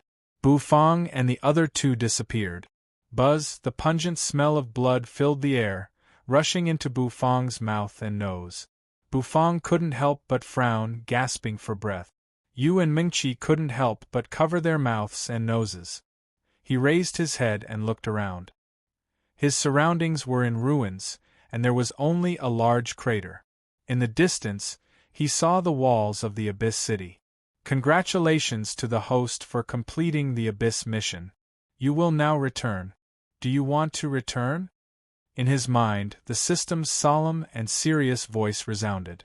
Bu Fang was stunned. He didn't need to take Yu's netherworld ship back? However, since the system could directly send him back, Bu Fang naturally wouldn't refuse. Yes, Bu Fang replied. As soon as he said that, the system's voice rang in his head again. Returning begins. Teleportation array counting down. 10, 9, 8. Mengqi and Yu looked around. Suddenly, both of their expressions changed slightly. Because in the distance, rays of scarlet eyes suddenly shot out. A terrifying pressure suddenly approached. It's you! A furious roar suddenly resounded from the Abyss City. It was like a thunderclap that caused the entire space to explode. Boom! An aura soared into the sky. His blood-colored robe fluttered in the void. The great judge's eyes were extremely cold as he stared at Bu Fang in the deep crater. He recognized Bu Fang. Bu Fang was the one who killed his 4 judges. Hiss! A series of hissing sounds rang out. The abyssal demons roared, flapped their meaty wings, and flew up, letting out sharp howls at Bu Fang and the others. Mengqi's heart trembled. She tightly grabbed the hem of Bu Fang's vermilion robe, her face pale. Yu glanced at Mengqi and curled her red lips slightly. She also raised her hand and grabbed Bu Fang's sleeve. Bu Fang frowned. He stared at the abyssal demons and the murderous great judge. You destroyed my abyss array and killed my 4 judges. You human, I'm going to cut you into 1,000 pieces. Swoosh!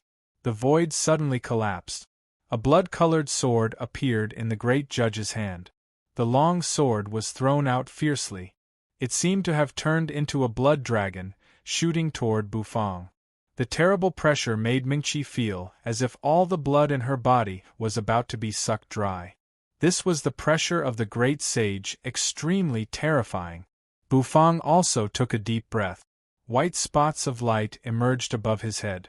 The blood-colored dragon kept roaring as it charged over. The abyssal demons spread their wings and shot out like black streams of light. You want to leave? Die! The great judge roared. The spots of light quickly gathered and soon condensed into a white teleportation array. Buzz, ripples of energy shot out from the formation. 5, 4, 3, 2, 1. The countdown is over. The return begins. The system's serious voice did not fluctuate at all. Bu Fang stood expressionlessly under the light, looking at the roaring blood dragon. The terrifying pressure seemed to be able to shatter the void. Mengqi and Yu's grip on Bu Fang's vermilion robe grew tighter and tighter. They felt their hearts tighten, and they closed their eyes. Boom! A sudden explosion rang out. The ground, which was already a deep pit, suddenly exploded. A loud rumbling sound spread out. The entire ground was blasted apart, crumbling unceasingly. After a long time, the smoke and dust dissipated. Only the blood-colored sword was left in the ground. One by one, the abyssal demons let out unwilling roars. The great judge's body was shrouded in blood energy, and he was furious. That young man, he had escaped right under his nose. He, the great sage, had let a half-step saint run away after showing off?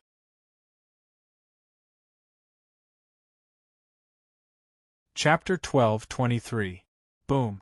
A shocking explosion could be heard all of a sudden. The entire ground had been reduced to ruins. A huge pit appeared, and a blood-red longsword was stabbed into the deep pit, swaying in the pit. Around the blood sword, there were wisps of ice-cold blood energy drifting. The great judge's blood-colored robe fluttered as he landed beside the sword, his face as cold as a 10,000-year-old iceberg.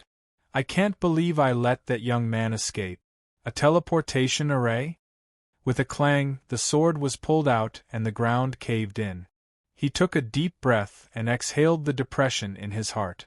The fact that a half-step saint could kill 4 of his judges showed that he was extraordinary. He had no choice but to swallow this loss. Of course, he couldn't let it go for nothing.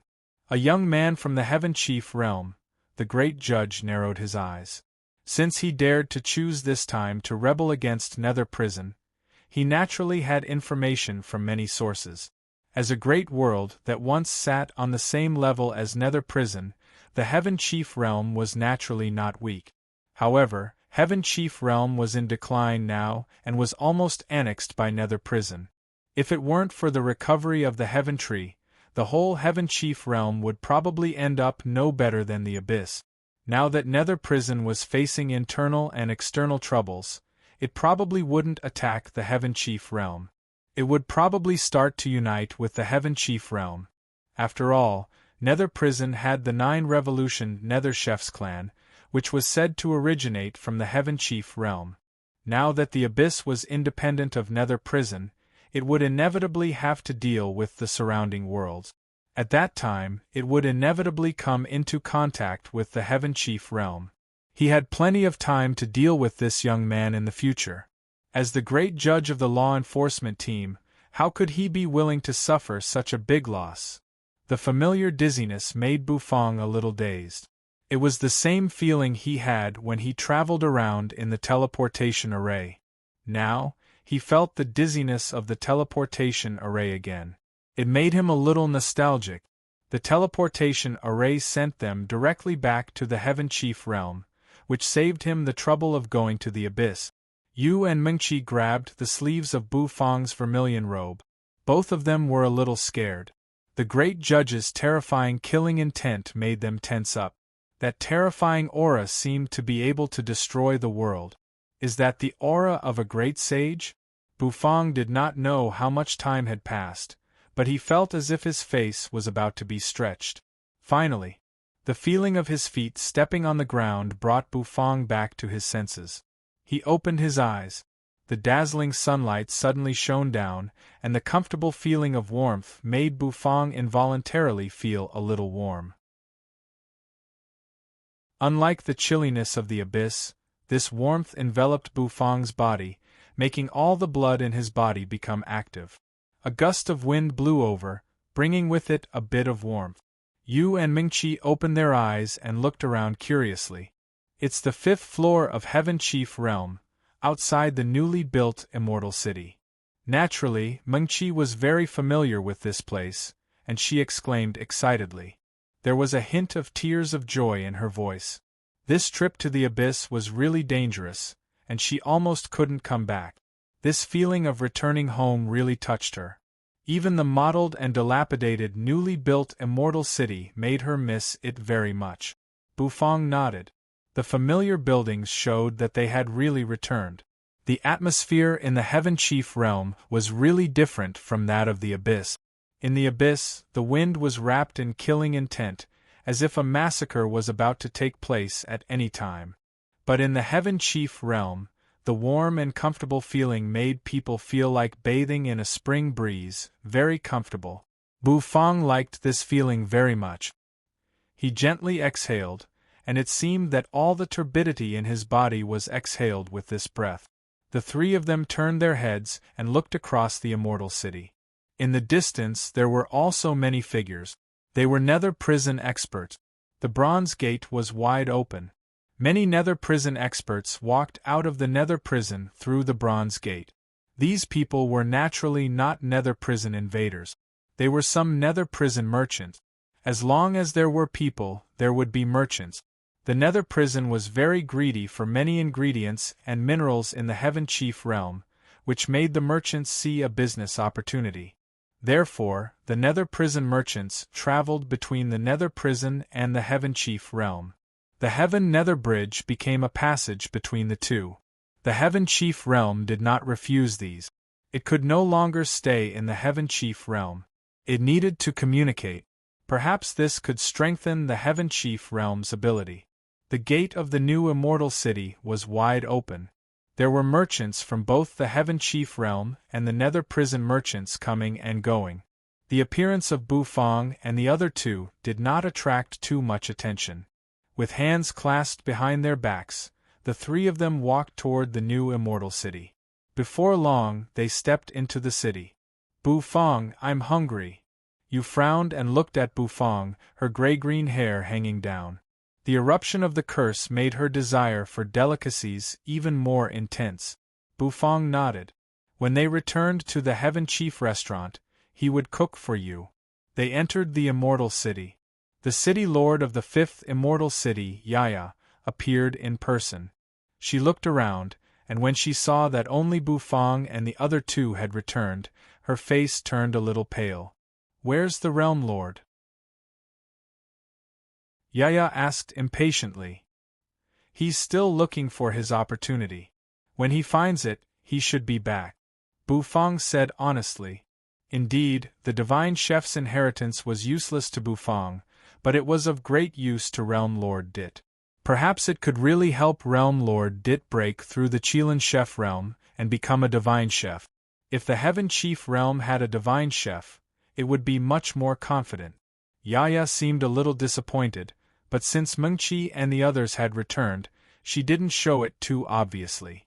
She thanked Yaya for the banquet. After that, Bufang and the other two left the fifth floor of Heaven Chief realm. They returned to the first layer of the Heaven Chief realm. Mengqi returned to the Heaven Chief Hall to deal with some matters. During the time she was away, she asked Baiguang to help her deal with the affairs of the Heaven Chief Hall. Now that she was back, she naturally had to deal with it herself. Of course, after dealing with the affairs, Mengqi would definitely go to Bufang's restaurant to rest. After all, Bufang's restaurant was the place where Mengqi and the others relaxed and rested. It was a very enjoyable feeling to eat delicious food and drink good wine in the restaurant. The news of Mengqi's return also made the other city lords rush over. Gongshu Baiguang and the Zhou lords all rushed to the Heaven Chief Hall. They asked about the Realm Lord together. However, when they learned that the Realm Lord didn't return, their faces slightly changed. There was no doubt that the Realm Lord was important to the Heaven Chief realm. If the Realm Lord fell, it would be a disaster for the Heaven Chief realm. Fortunately, they trusted Bufang and accepted Bufang's word. Bufang returned to the restaurant. He pushed the door open. The aroma of cooking came from the kitchen. The Black Dragon King and Hua were sitting on the chairs. They seemed to notice that Bufang had returned, so they couldn't help but turn to look at him. When Hua saw Yu, her eyes lit up. Like a beautiful snake, she darted over, hugging Yu's arm. However, when she saw Yu's green hair, Hua's face changed. Sister Yu, what's wrong? Hua asked worriedly. Nothing.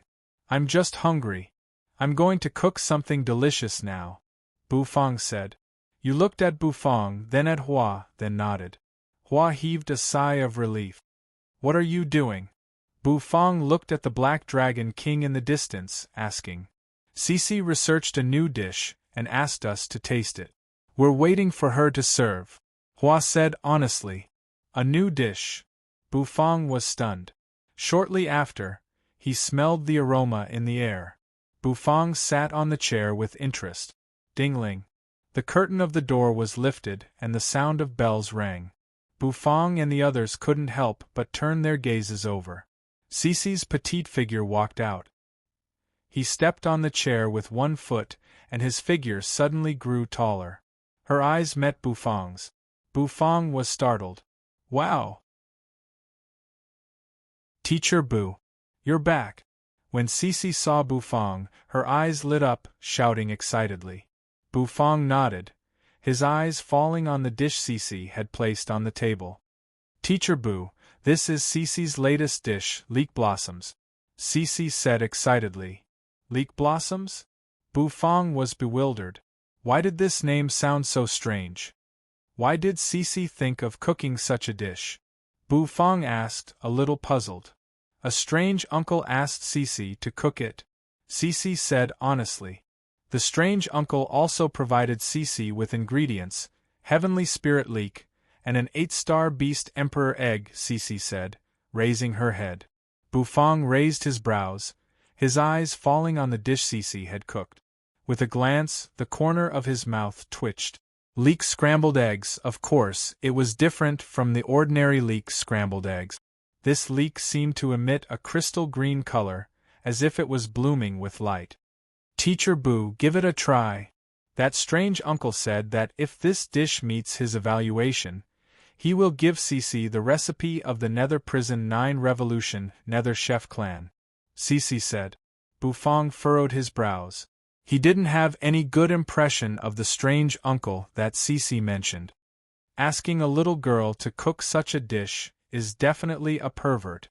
Bufang said, his face expressionless. What's wrong with this dish? You asked curiously. Nothing. Try it and tell Cici. Black Dragon King, you better not eat it. Otherwise, don't blame me for not reminding you. Bufang said. Then, he went to the back, intending to enter the kitchen. Teacher Bu, aren't you going to eat it? Cici was a little disappointed. Forget it, let your sister Nethery taste it for you. Also, when the strange uncle you mentioned appears, call me. Bufang said. Cici was a little puzzled, but she still nodded. The Black Dragon King was confused. Why couldn't he eat it? Was Bufang discriminating against dragons? Yu and Hua looked at each other. Then, they took out their chopsticks, pointed at the table, and reached out their chopsticks toward Cici's chives blossoming. The dark green chives seemed to emit light, mixing with the fragrance of the egg. It tasted very tempting. Yu's red lips parted, stuffing the chives' scrambled eggs into her mouth. Her lips were stained with oil, looking crystal clear and tempting. Crunch, crunch, crunch, crunch, crunch, crunch. Delicious, Yu's eyes brightened, saying to Cici. Hua also took a bite of chives' blooming flowers. She nodded, praising the dish. The Black Dragon King's heart itched. Looking at Yu and Hua's satisfied faces, he couldn't help but want to eat it. He couldn't help but want to eat it. However, thinking of Bufang's words, he felt a little strange. Can't I eat it? Or did Bufang bluff him? It must be Bufang bluffing him. He, the Black Dragon King, was a dragon who wanted to eat everything. How could he not eat it? Come. Let this Dragon King have a taste. The Black Dragon King picked up his chopsticks excitedly, joining the army of tasters.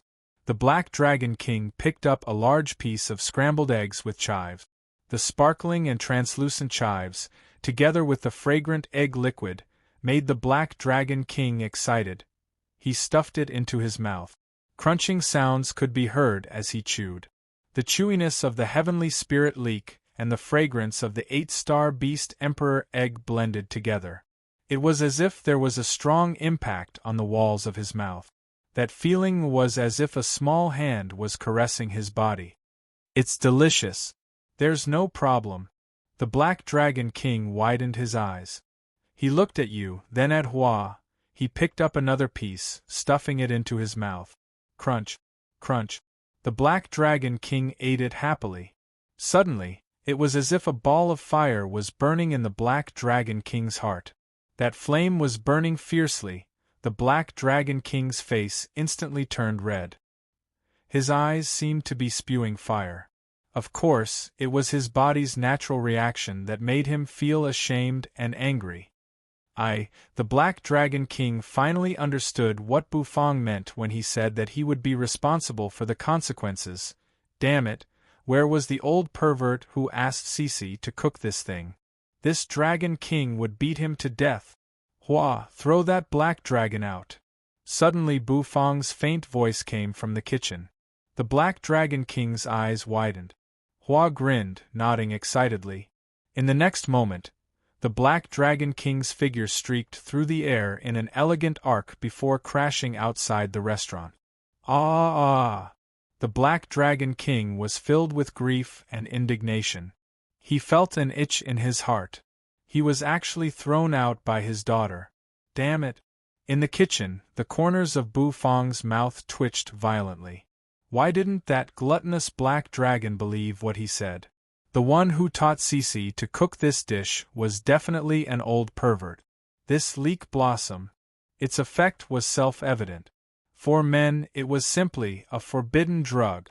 Cece is still too young. She doesn't know the dangers of society. Luckily, she came back early. Bufang exhaled. Then, his mind flickered. A piece of pitch-black bone emerged. As soon as it appeared, a terrifying essence energy burst out. It was as if a Qilin's roar could be heard. It was the dark Qilin bone, which contained thick essence energy.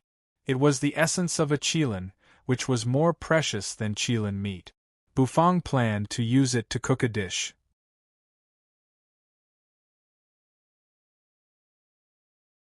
Chapter 12:24. The dark Qilin bone was the bone of a pseudo-divine beast. It was considered a saint-grade immortal ingredient, but it was the lowest grade among saint-grade immortal ingredient. At least, it was a good ingredient. Moreover, the Qilin bone was the essence of a Qilin, containing endless essence energy and divine energy. It was the best to use it to make soup. The energy of the Qilin bone would seep out of the bone and fuse with the soup, which could be completely absorbed by the human body. Hunger was the reason why Bufang decided to cook this dish this time. The curse in Yu's body needed a dish with rich essence energy to suppress it, and this nourishing soup made from the Qilin bone was just right. Actually, stewing soup was also a major category of delicacies. A good soup could make people immersed in it with just one mouthful. However, stewing soup tested the chef's control of the fire. The higher the grade of the ingredient, the more demanding the chef's control of the fire. This was because high-grade ingredients were full of essence. Once the best time was missed, the essence would be easily destroyed, and the essence would be lost, causing the taste to deteriorate. Before stewing the soup, Bufang needed to prepare the ingredients he needed this time. His mind flickered. Bufang's figure entered the heaven and earth farmland. He picked some fresh ingredients and sun-dried ingredient. Then, he returned to the kitchen. Bufang cut these ingredients and placed them in blue and white porcelain bowls. The first blue and white porcelain bowl was filled with dried cinnabar fruit skin. Most of the essence of the cinnabar fruit skin was contained within. If it was used to make soup, it could completely lock in the freshness of the soup. The second bowl was filled with the leaves of the 9 Revolution Great Path tea tree. The leaves were cut in half by Bufang, and the fragrance of the tea permeated the air. Besides these, there were some cinnabar, fingernail-sized dried spirit fruits, which were similar to the wolfberries in his previous life. Bufang had seen this kind of spirit fruit before, so he specially planted it in the heaven and earth farmland. The herbs and ingredients were all prepared. Next was the cooking process. Bufang washed the black turtle constellation wok, then placed it on the white tiger heaven stove.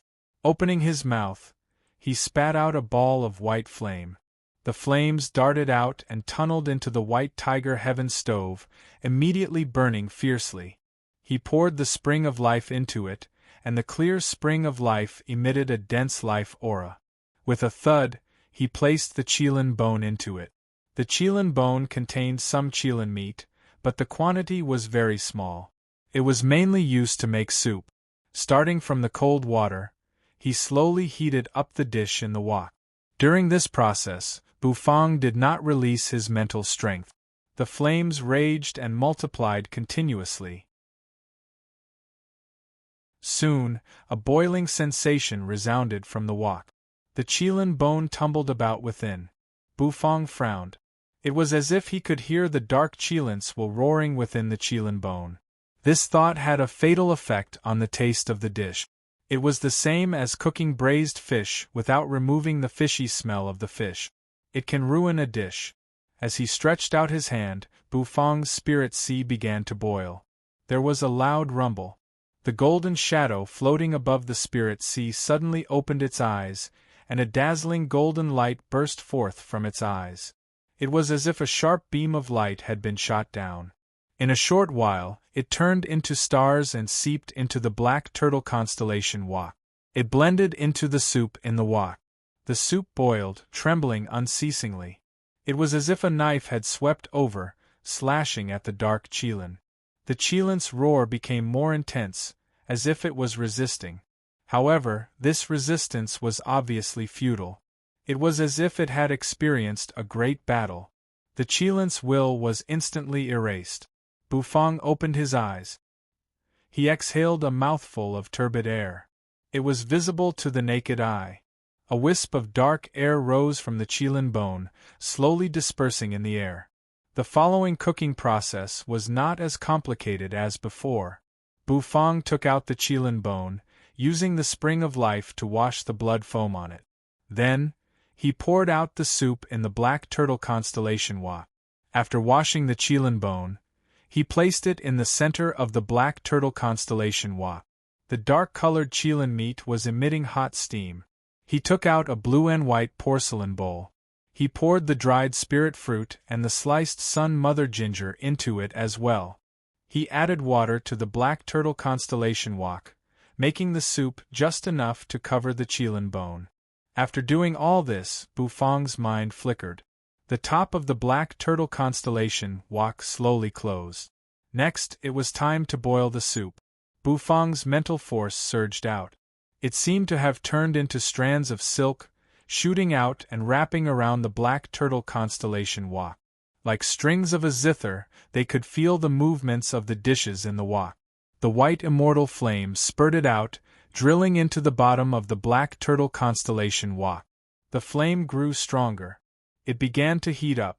Bufang's hands fell to his waist. His eyelids drooped slightly, his mental force like silk. His eyes looked as if he could see through the black turtle constellation wok, seeing everything inside. The soup was boiling. The energy of the dark Qilin bone was released bit by bit, merging into the soup. The strands of mental force wrapping around the black turtle constellation wok danced like the strings of a zither, as if they were playing a melody of high mountains and flowing rivers. When the dark Qilin bone's energy was released, beautiful musical notes danced out, forming an intoxicating melody. Cece walked in from outside. She lifted the curtain of the kitchen, making the bell ring. However, it didn't move Bufang's mental force. Cece curiously looked at Bufang, wondering what dish Bufang was cooking. "Teacher Bu, are you making soup?" Cece raised her head, watching curiously. Her nose twitched, and the rich meaty aroma filled her mouth and nose. Her eyes seemed to change, staring at the mental force strings of Bufang, as if she was intoxicated. She felt as if she could hear Bufang's ingredients playing a melodious tune. That kind of primitive music made her completely immersed in it. Teacher Bu's cooking skills were really amazing. The music had a calm foreshadowing, an intense climax, and a gentle ending. Actually, cooking was the same. Under the control of Bufang's mental force, the white flame slowly changed. Halfway through the soup, Bufang opened his eyes. Opening the lid, he added in the dried scarlet fruit skin, wolfberry, and all kinds of spices. As soon as these scents entered the pot, the smell of the soup was boiling. It was turbulent and boiling, as if a palm was gently brushing against his face. The lid was closed once again. The flame was boiling. The music was also getting more and more intense. It was like a torrential downpour, and the strings kept falling. Cece's little face was flushed, and beads of sweat rolled down her forehead as she tried to sense the cooking process. To keep up with Bu Fang's cooking rhythm, it wasn't a small challenge for Cici.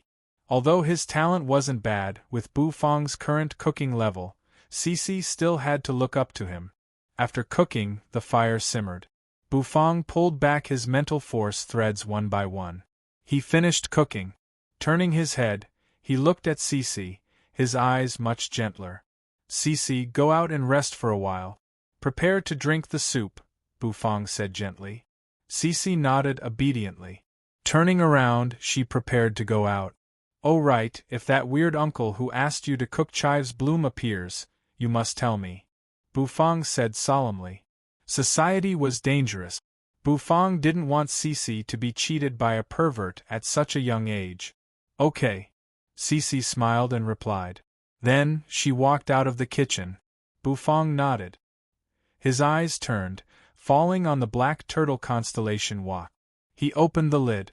Inside the lid, wisps of hot air rose, like a qilin baring its fangs and brandishing its claws, walking in the air. There was an auspicious light rising, bursting out. It was resplendent and dazzling. Bu Fang closed his eyes, taking in a deep breath. There was no greasy smell. Instead, there was a refreshing feeling that seeped into the heart and spleen. As the hot air rose, it turned into a galloping qilin above the black turtle constellation walk. Bu Fang was very satisfied. He rarely cooked soup, but this time, he was very satisfied with the soup. Carrying the soup, Bu Fang walked out of the kitchen and into the restaurant. Ring, ring. The curtain was lifted. The sound instantly attracted the attention of everyone in the restaurant.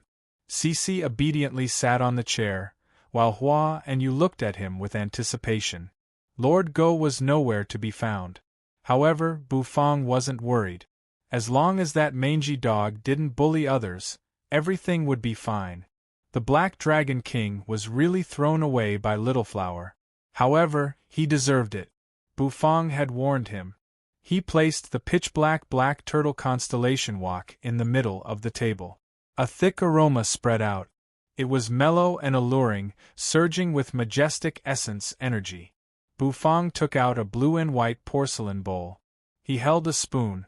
The broth flowed down the edge of the spoon. Bu Fang scooped a bowl of broth. The broth seemed to be sparkling, which was very cool. Bu Fang handed the broth to Yu. Drink it while it's hot, Bu Fang said.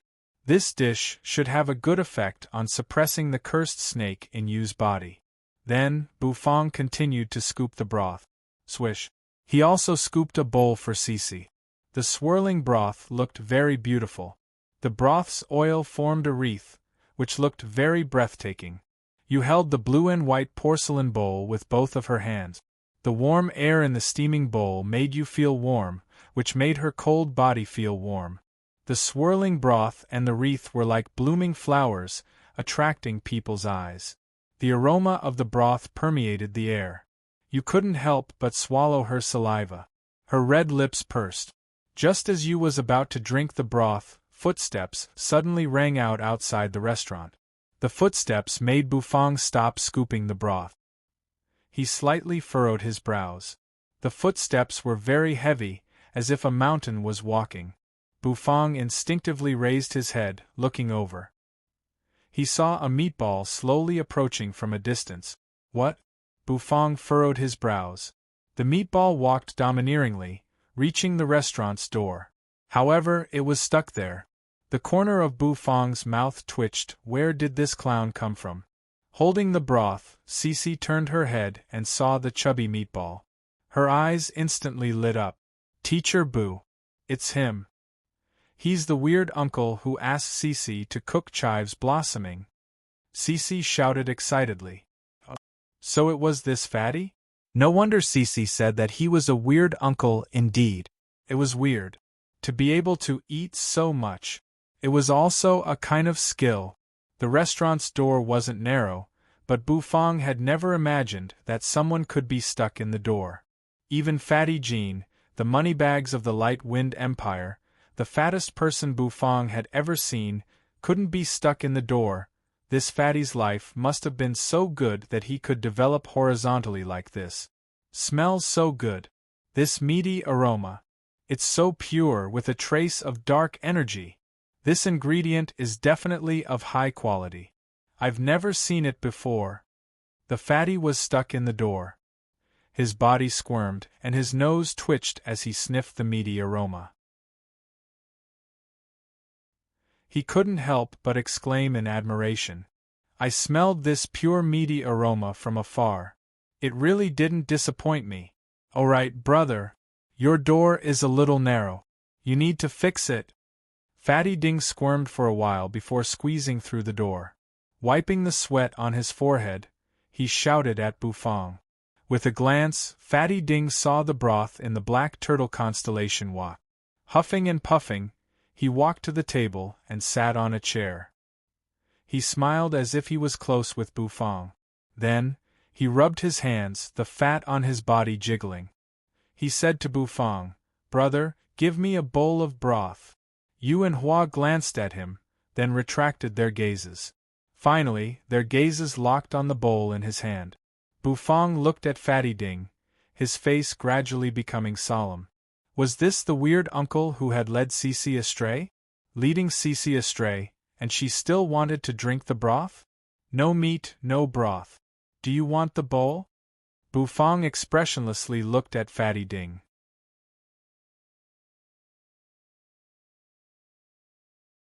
Chapter 12:25. Fatty Ding loved to eat and he liked all kinds of delicious food. He had once gone to the 9 Revolution Nether Chef Clan's land just to ask for a delicious meal. He was even willing to exchange expensive ingredients for it. In Fatty Ding's opinion, there would be no fun in life if there was no food. In addition to making money, there was also delicious food and a distant future. By chance, he learned about the Heaven Chief Realm.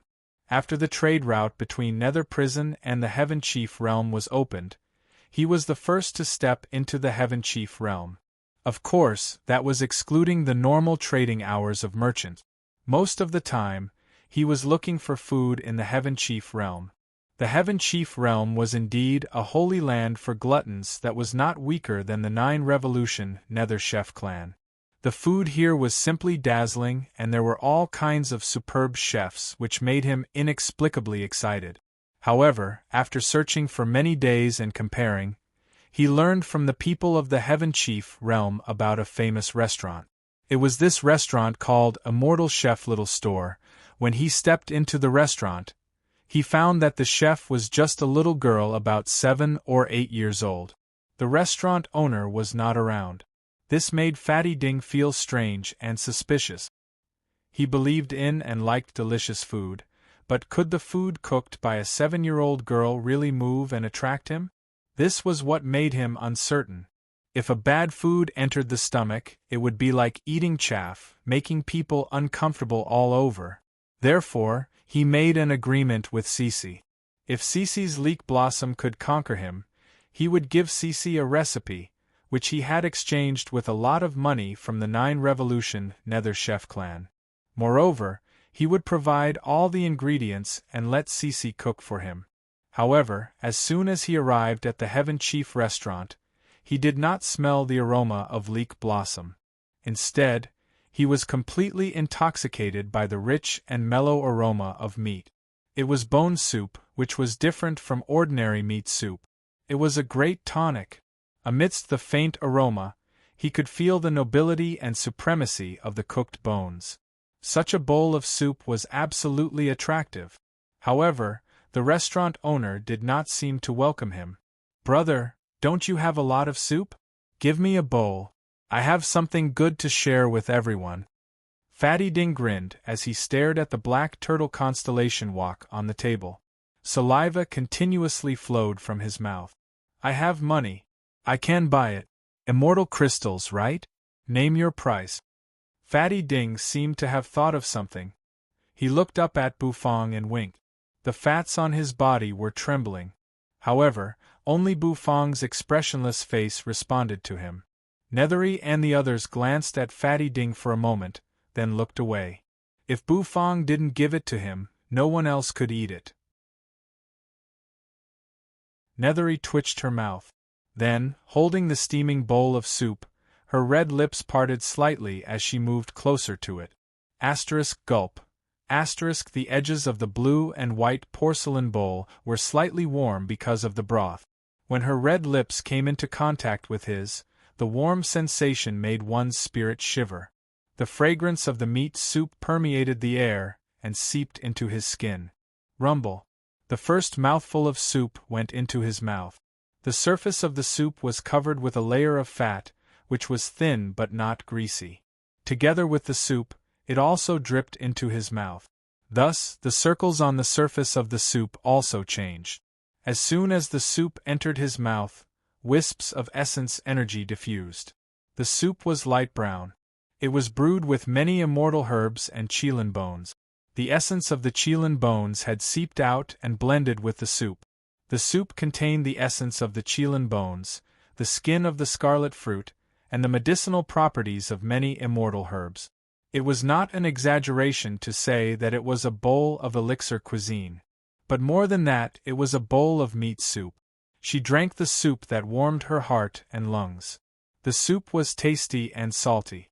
Together with the taste of the immortal herbs, this bowl of soup was like a treasure. Nethery took a sip of the wine. It was as if a stream of heat had flowed into his mouth and flowed down his throat, expelling the coldness in his body and sweeping away his fatigue. In particular, the energy contained in the soup constantly nourished his body, making it seem as if his body was about to radiate light. At this moment, Nethery's pale face turned ruddy. The originally wild cursed snake seemed to become quiet at this moment, gradually falling into a deep sleep. Nethery's grayish-green hair had turned a few shades darker. The effect of this bowl of meat soup seemed to be not bad. You gently exhaled a breath of hot air, her eyes a little blurred. She couldn't bear to let go of the warm soup. She shook her head and blew on the surface of the soup, blowing away the heat on the surface. After blowing it away, she sizzled. Then, she drank another mouthful of soup. Smacking her lips, she exhaled hot air. Delicious. Nethery thought to herself happily. If she could drink such a bowl of heart-warming soup every day, how happy she would be. Cece also held the soup bowl. She knew better than you how precious this bowl of soup was. When Bufang was cooking, the spirit threads played a moving piece of music, which made Cece addicted to it until now. Teacher Bu's cooking skills amazed her, so she tasted this bowl of soup with a kind of reverence. After a mouthful of soup, Cece's eyes narrowed, intoxicated by the mellow broth. Gulp. Fatty Ding swallowed his saliva. With his experience as a foodie, just by smelling the aroma of the soup, he knew how delicious this bowl of soup was. However, he couldn't drink such a bowl of soup. That was the most unbearable part of it all. Brother, how about 10,000 immortal crystals for a bowl of soup? Immortal crystals are not a problem. Fatty Ding's heart was itching. However, Bufang still looked at him with an expressionless face. He refused without hesitation. After turning down Fatty Ding, Bufang also took out a porcelain bowl and scooped a bowl of soup for himself. Gulp, gulp. Bufang also picked up the bowl and began to drink. The boiling soup bowl, the boiling soup, and the boiling heart. After drinking a bowl of hot soup, he felt as if his whole body was enveloped in a warm stove. Bufang was very satisfied. The dark chelan bone was indeed extraordinary. This trip to the abyss was worth it. Fatty Ding watched as Bufang happily drank the soup, and his heart was filled with anxiety. It was as if there was a knife cutting the fat on his body. "Give me a bowl, brother." Fatty Ding wanted to cry, almost kneeling on the ground. He was a man who was fearless for delicious food. A strong smell of wine came from outside the door. Oh, this is the smell of the 800-year-old abyss demon wine? Fatty Ding's nose, which was almost invisible because of the fat on his body, twitched. He determined the origin of this wine fragrance. Instantly, he was amazed. The 800-year-old abyss demon wine was priceless. How could there be such a wine fragrance in this restaurant? Bufang also made a sound of surprise, raising his head to look outside the door. Instantly, he saw a black dog carrying a thigh, slowly walking in with clumsy cat-like step. "Lord Go?" Bufang couldn't help but ask when he saw the black dog. Cici Huayu and the others also looked at Lord Go, their eyes shining. Fatty Ding looked at the dog, his fat shaking. This dog was definitely not ordinary. Lord Go walked with clumsy cat-like steps, hiccuping. There was no flush on his black dog face. He stepped into the restaurant. Lord Go's nose twitched.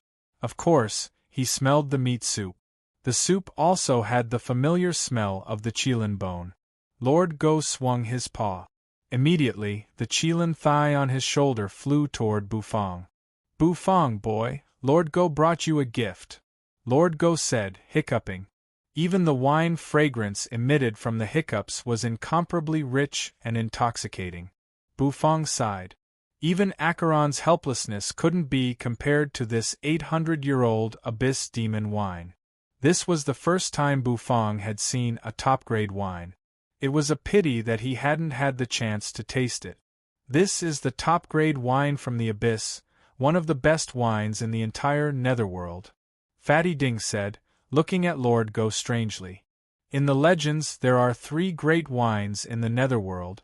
The third is this 800-year-old abyss demon wine. Its brewing process is extremely complicated.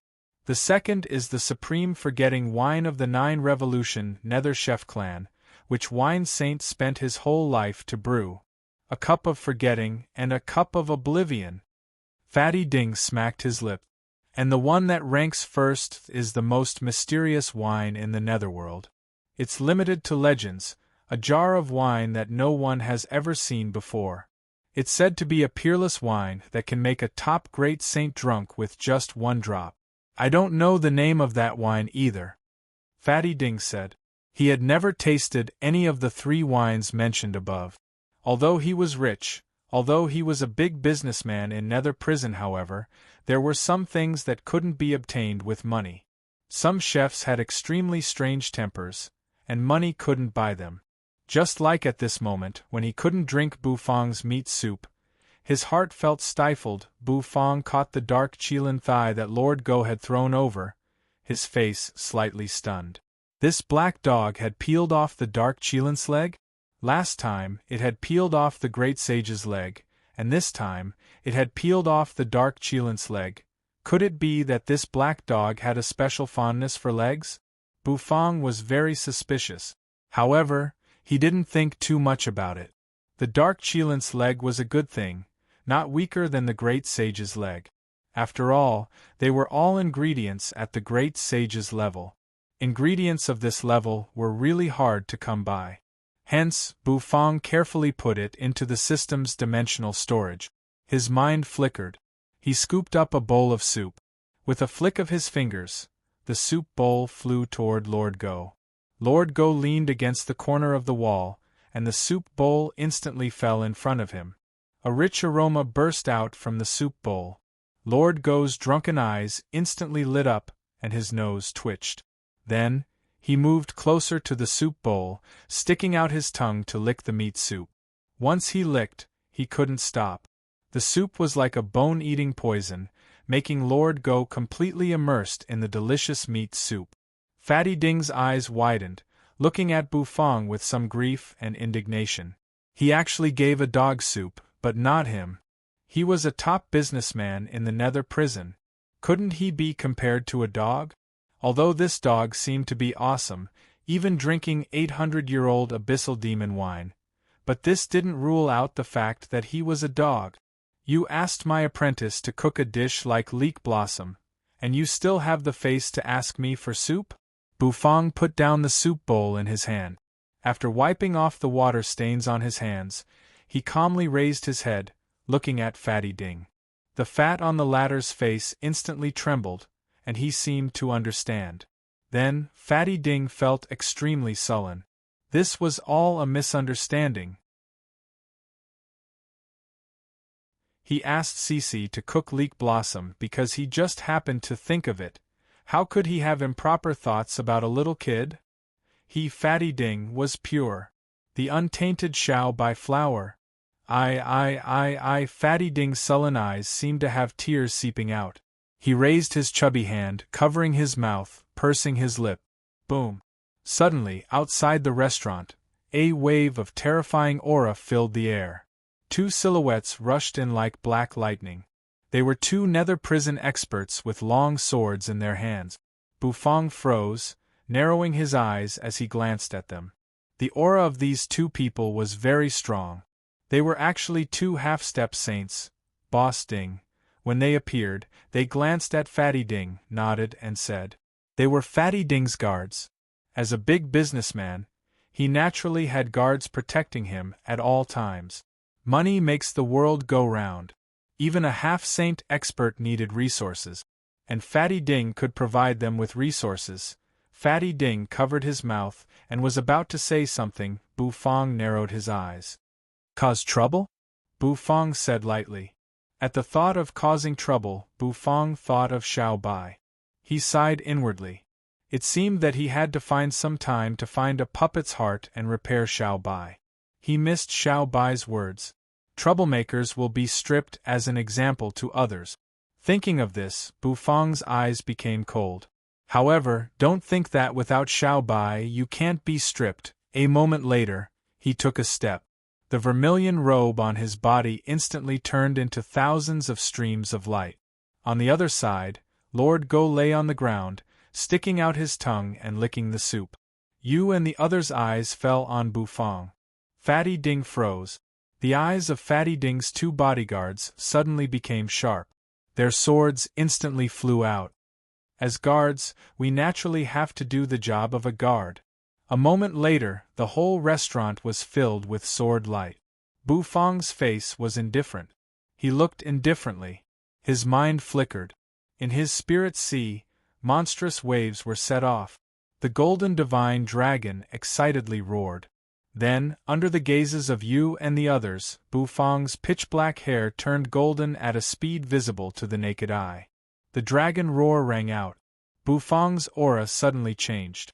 Lord Go, who was licking the soup, suddenly narrowed his eyes and looked at Bufang. This glance was filled with astonishment. Had it drunk too much and become muddle-headed? As soon as the blonde Bufang appeared, strange laughter came from Bufang's mouth. The laughter echoed in the whole restaurant. It made Yu and the others dumbfounded. Bufang laughed? Fatty Ding sucked in a breath of cold air. He opened his mouth, wanting to say something. However, his two bodyguards had already drawn their swords and attacked Bufang. Rip, rip. Blonde Bufang's eyes were blurred, but he had a grin on his face. He stretched out his hands. He flicked his fingers on the swords of the two half-step saints.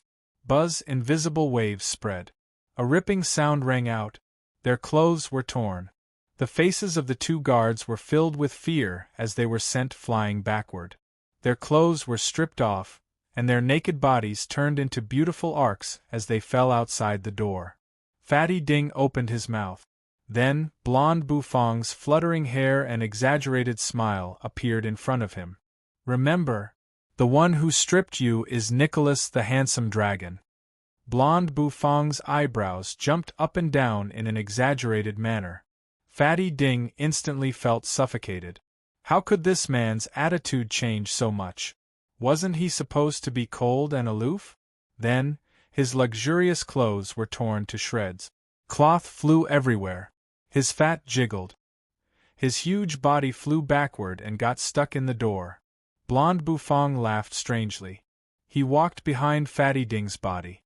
Then, he flicked his fingers on the indignant Fatty Ding's, but the latter was instantly sent flying. He hit the ground. Wah-ha-ha-ha-ha! Blonde Bufang covered his face and laughed. But soon, his laughter came to an abrupt stop. His blonde hair turned black in an instant. His laughter turned into an expressionless face. He glanced at Fatty Jean outside the door. Bufang gently exhaled, shaking his head. What a boring stripping. You're tuning in to the Phoenix Knights YouTube channel.